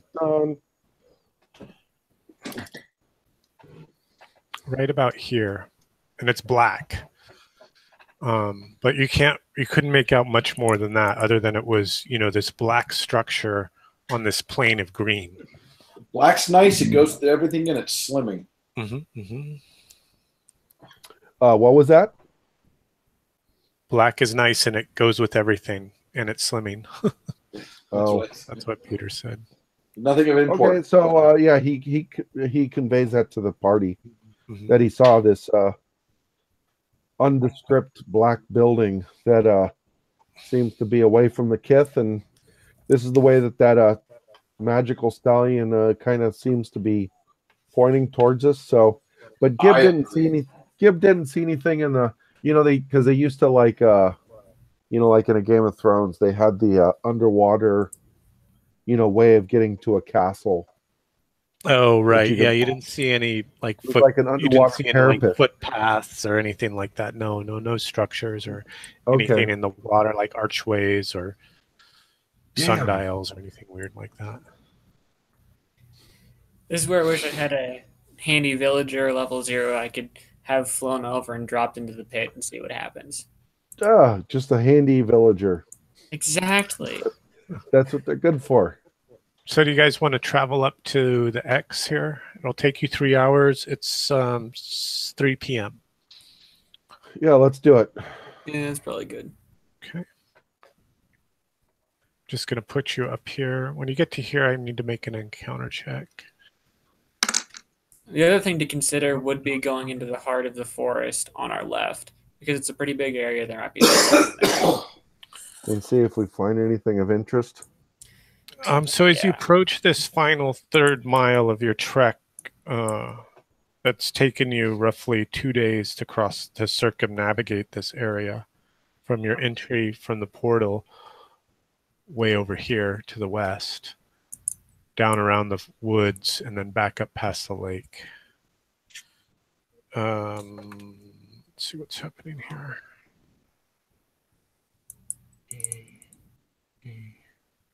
Sorry, just marking my evening sheet now that we are in 6 p.m.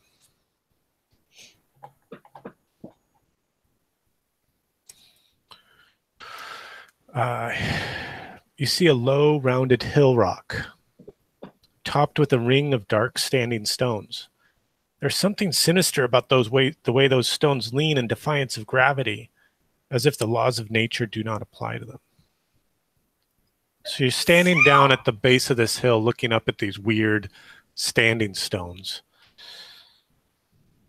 Do you want to climb the hill or do something different? Am I able to fly you could fly to up the hill without you could fly up to the top of the hill, sure. Without feeling like I'm but keeping as my so what happens when my moth is like at 30 feet? Can I fly 30 feet above? When you try to make it go higher, it doesn't go higher. And it's not 30 feet off of sea level. It's 30. Yeah, it's 30 feet. I mean, the hill might be 30 feet at the top. You'd be able to like sort of skim the top of it. Okay, fair enough. And it's almost like there's this magical energy like sort of pushing down on the moth to keep it from climbing too high. Right. That's kind of what's sort of happening. What's really causing it? I could get that. Right. So Gibbs not going to fly to the where the moth's like barely touching the ground. He's just going to fly with still keeping like 5 feet. Mm-hmm. you know, and being wary of any of these rocks and the surrounding, and whether or not he's feeling any magical energy or blah blah blah. Okay. Well, you go flying up towards the top of this hill, and as you kind of reach the point in your ascent where you can see the top of the hill, you see a large chasm yawning in the center of a stone ring, a roughly circular opening that's about 40 feet across. Uneven steps lead downward along the rim of the pit, driving down at least 150 feet, and you can faintly see a glimmer of water or light or something far below. Probably urine.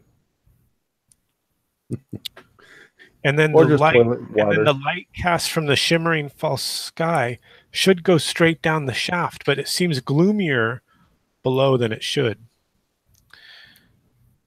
And you can see too that those stairs would only allow you to pass single file. They're very narrow. Clearly that he's going to fly back and tell the group that's probably where we need to go.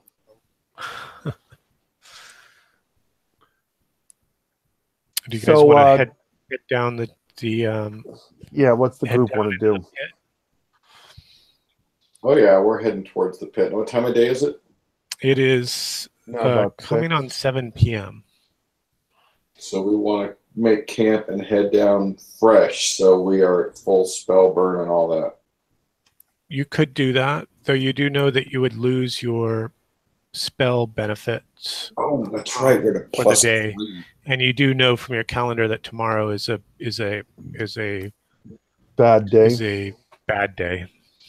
Oh shit! Let's push on. And you guys have access to the calendar too, so you can look at it whenever you like. If anybody needs that link, I can share. So does it look like that the moth could fly down this stairwell?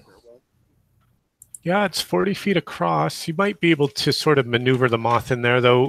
You feel like if 40 feet, the moth's probably wingspan is 20 feet. It could be like a tight fit. So you would have to make some rolls to get it to go that way, or you could kind of lead it behind you, maybe bringing up the rear as the donkey. Off of it in a way, yeah, as in. So are we going down in it, group? Yes, I think we want to push on. Yeah, let's do it. Yeah, I think that Gib will do that. He'll kind of lasso it in a way, or get the reins to kind of lead it by down, kind of like a kite, kind of kite it down. And well, it doesn't actually fly when it's on the ground. It sort of waddles on and sort of drags its back abdomen on the dirt. But it's quite happily to go around on its 2 legs, as it were, or its 6 legs. 6 legs. On its 6 legs, as it is to fly. Oh, okay, fair enough. So in an emergency, if last resort, he can hop on it, but yeah, he'll lead it. Okay, and for a marching order, I guess we're just missing Gib here. That's Horace, Gerda. Oh, we're missing all kinds of people.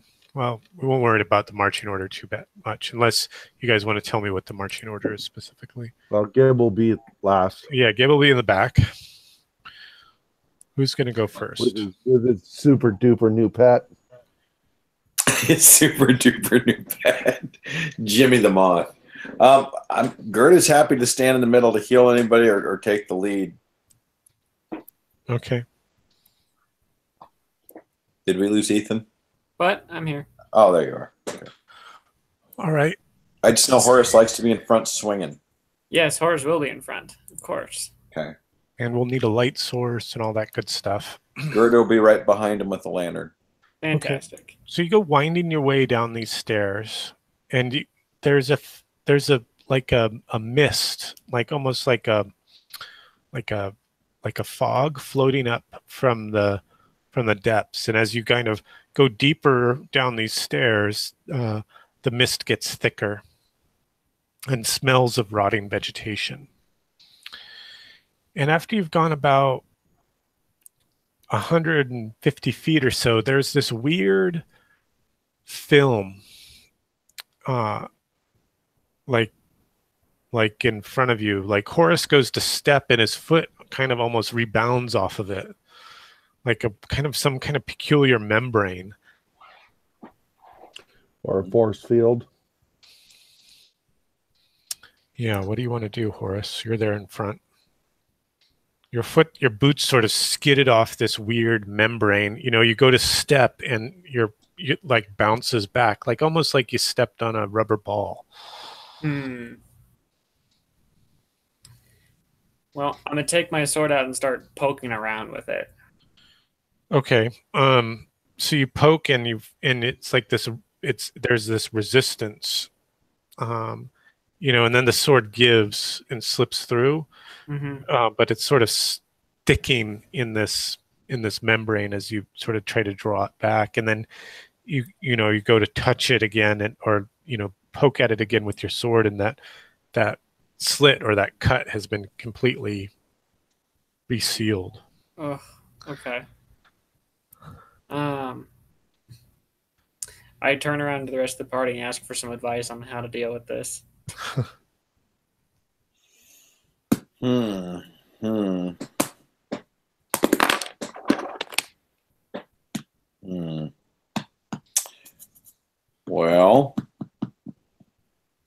I'm thinking I'm going to cast protection from evil, but I don't think it'll do anything to the membrane. I'm just thinking about us.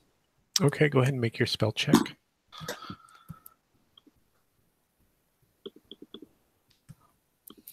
To +3, right? Looks That's like an 11. It's an 11. It's close. It's close. It's a point of disapproval, though. Oh, drat. What were you casting again? You want to try protection from evil. Just for us. Do you want to try again? Yeah. All right, go ahead. Oh, There it that's is. positive. Yeah, let's see. I'm thinking that high, it might be able to affect a lot of us.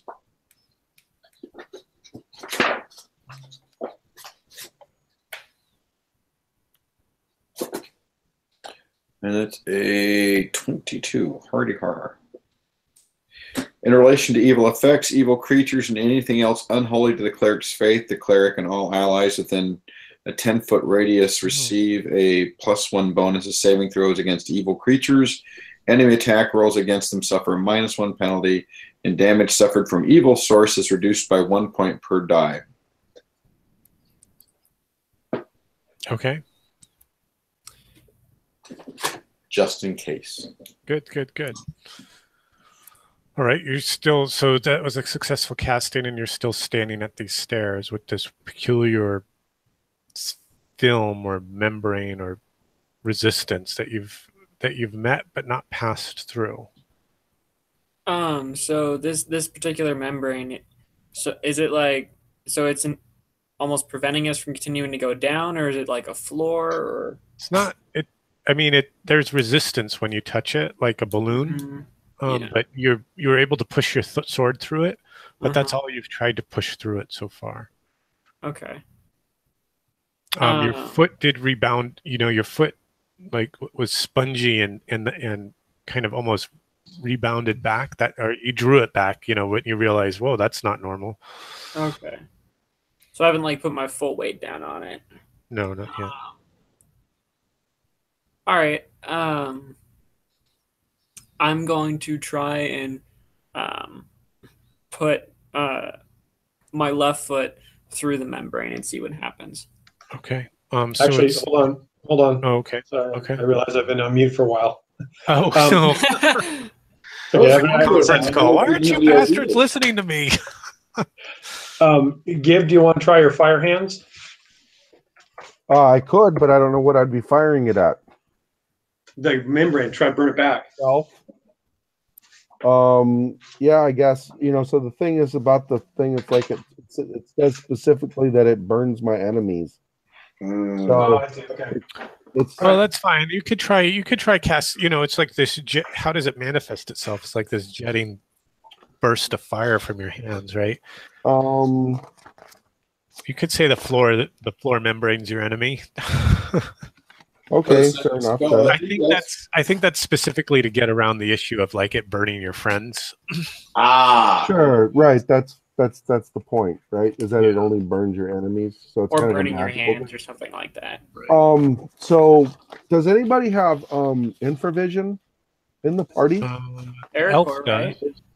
Yes, the elf does. And Yeah. does he see anything past this membrane? Yeah, why don't you guys back off and I'll try using it. Yeah, I don't. Okay. I'll back out with the light. Or just turn the light off for a minute. It takes you a little while. Yeah, it takes your eyes a little while to adjust, but no, you can't see beyond the this membrane. In fact, your infravision picks it up as like this weird, or your dark vision or whatever you're seeing in the dark picks it up as like this weird blue film, Or itself. completely uniform. So layer of the pit. The pit of despair. Don't even think about trying to get out. okay, so Gibble then once he says, yeah, there's nothing past it. So then If you want, before Flaming Hand, we could just pull a torch out, use the fire from the lantern, and drop the torch. Oh, good idea. there's that as well. Try that so I don't So I don't lose the spell. spell. So you're lighting a torch and dropping it onto the membrane. Yep. Okay, so you do this in the. Go ahead. I was just asking, does any of the wizards like detect this as like some type of magic? It is magic. It's clearly magical. It's not biological or anything like that. There's something definitely magical about it. I'm guessing it's chaos magic too. So you drop the torch onto the membrane at Horace's feet, and it sort of sputters and spurts, and then it kind of flares up, and the torch falls through off into the blackness. Go ahead and cross off a torch, but you can see the membrane starts burning back from the flames, like spittering and sputtering, and opening up like a 30-foot wide area into the blackness. Nice. Well, there you go. Absolutely. Let's. Okay, so you continue down past that membrane barrier, And Horace has his sword and shield out, by the way. and eventually you come to the bottom of the base of these uneven steps into a shadow-filled chamber that's 60 feet in diameter and just as deep. The earthen area seems natural, save for a face carved in black basalt at the eastern edge of the chamber.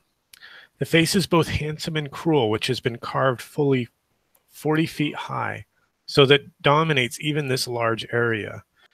And you can sense a brooding presence and realize what faint light there is in this space comes from the carving itself, beyond your lantern, of course.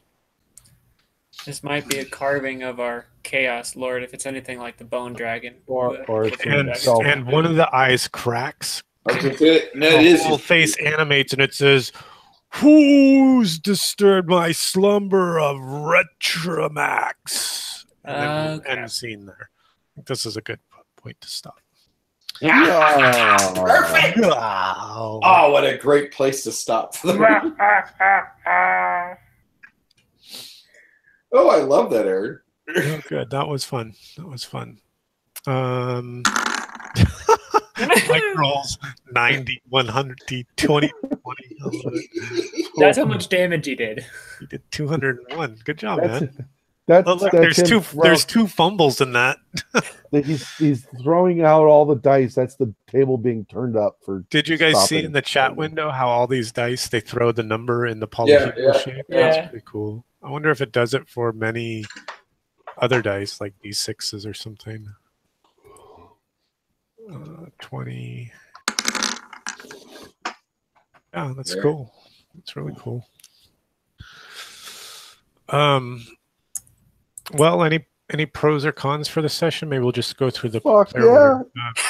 How about for Niels? Well, we'll catch up with you next, Mike, because we know your last the order. We know what pro is. How about for you, Niels? Pros or cons for tonight? Using my sleep nuke again, of course, is good. Oh, right. That's always a plus. And getting Aerocore out. Mm-hmm. Yes, nice to have the elf out. Huh? It was nice to have the elf again. Yes. Cool. How about for you, Ethan? For me, my pro would probably be that would be Horus killing the moth and then right, cutting down the moth and then the hunter tumbling over to become your sworn enemy. Exactly. Until you murdered him in his sleep, thanks to Midian. Exactly. Teamwork. I had allies. He didn't. Yeah. My con would be none of the Kith had a nice helmet to complete my beautiful Kith armor collection. Gotcha. Okay.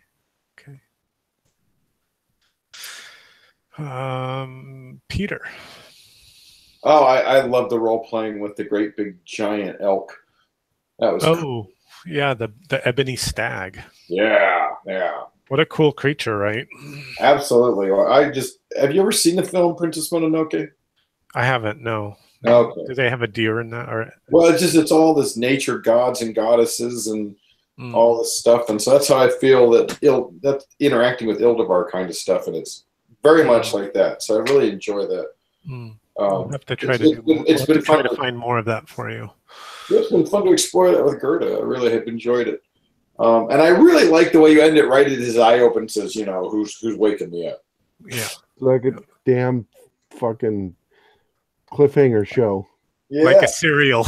Exactly. Tune in again next week. Exactly. We'd like to thank our sponsors. The credits roll.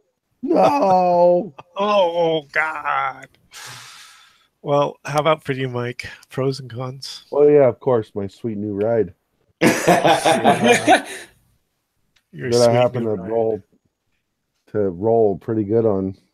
Yeah, that was pretty fun. That was pretty fun. Nils, I thanks to your sleep spell, I thought those hunters were going to give you guys all kinds of problems. I did too. Or the last of our problems.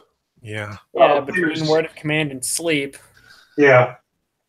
Yeah. Oh, yes. Yeah. Peter flying off the first half of them, and you sleeping the rest, and then we make a good team that way. Horus is ready to just one-on-one duel them all, but I mean, if you save him some trouble, he'll take it.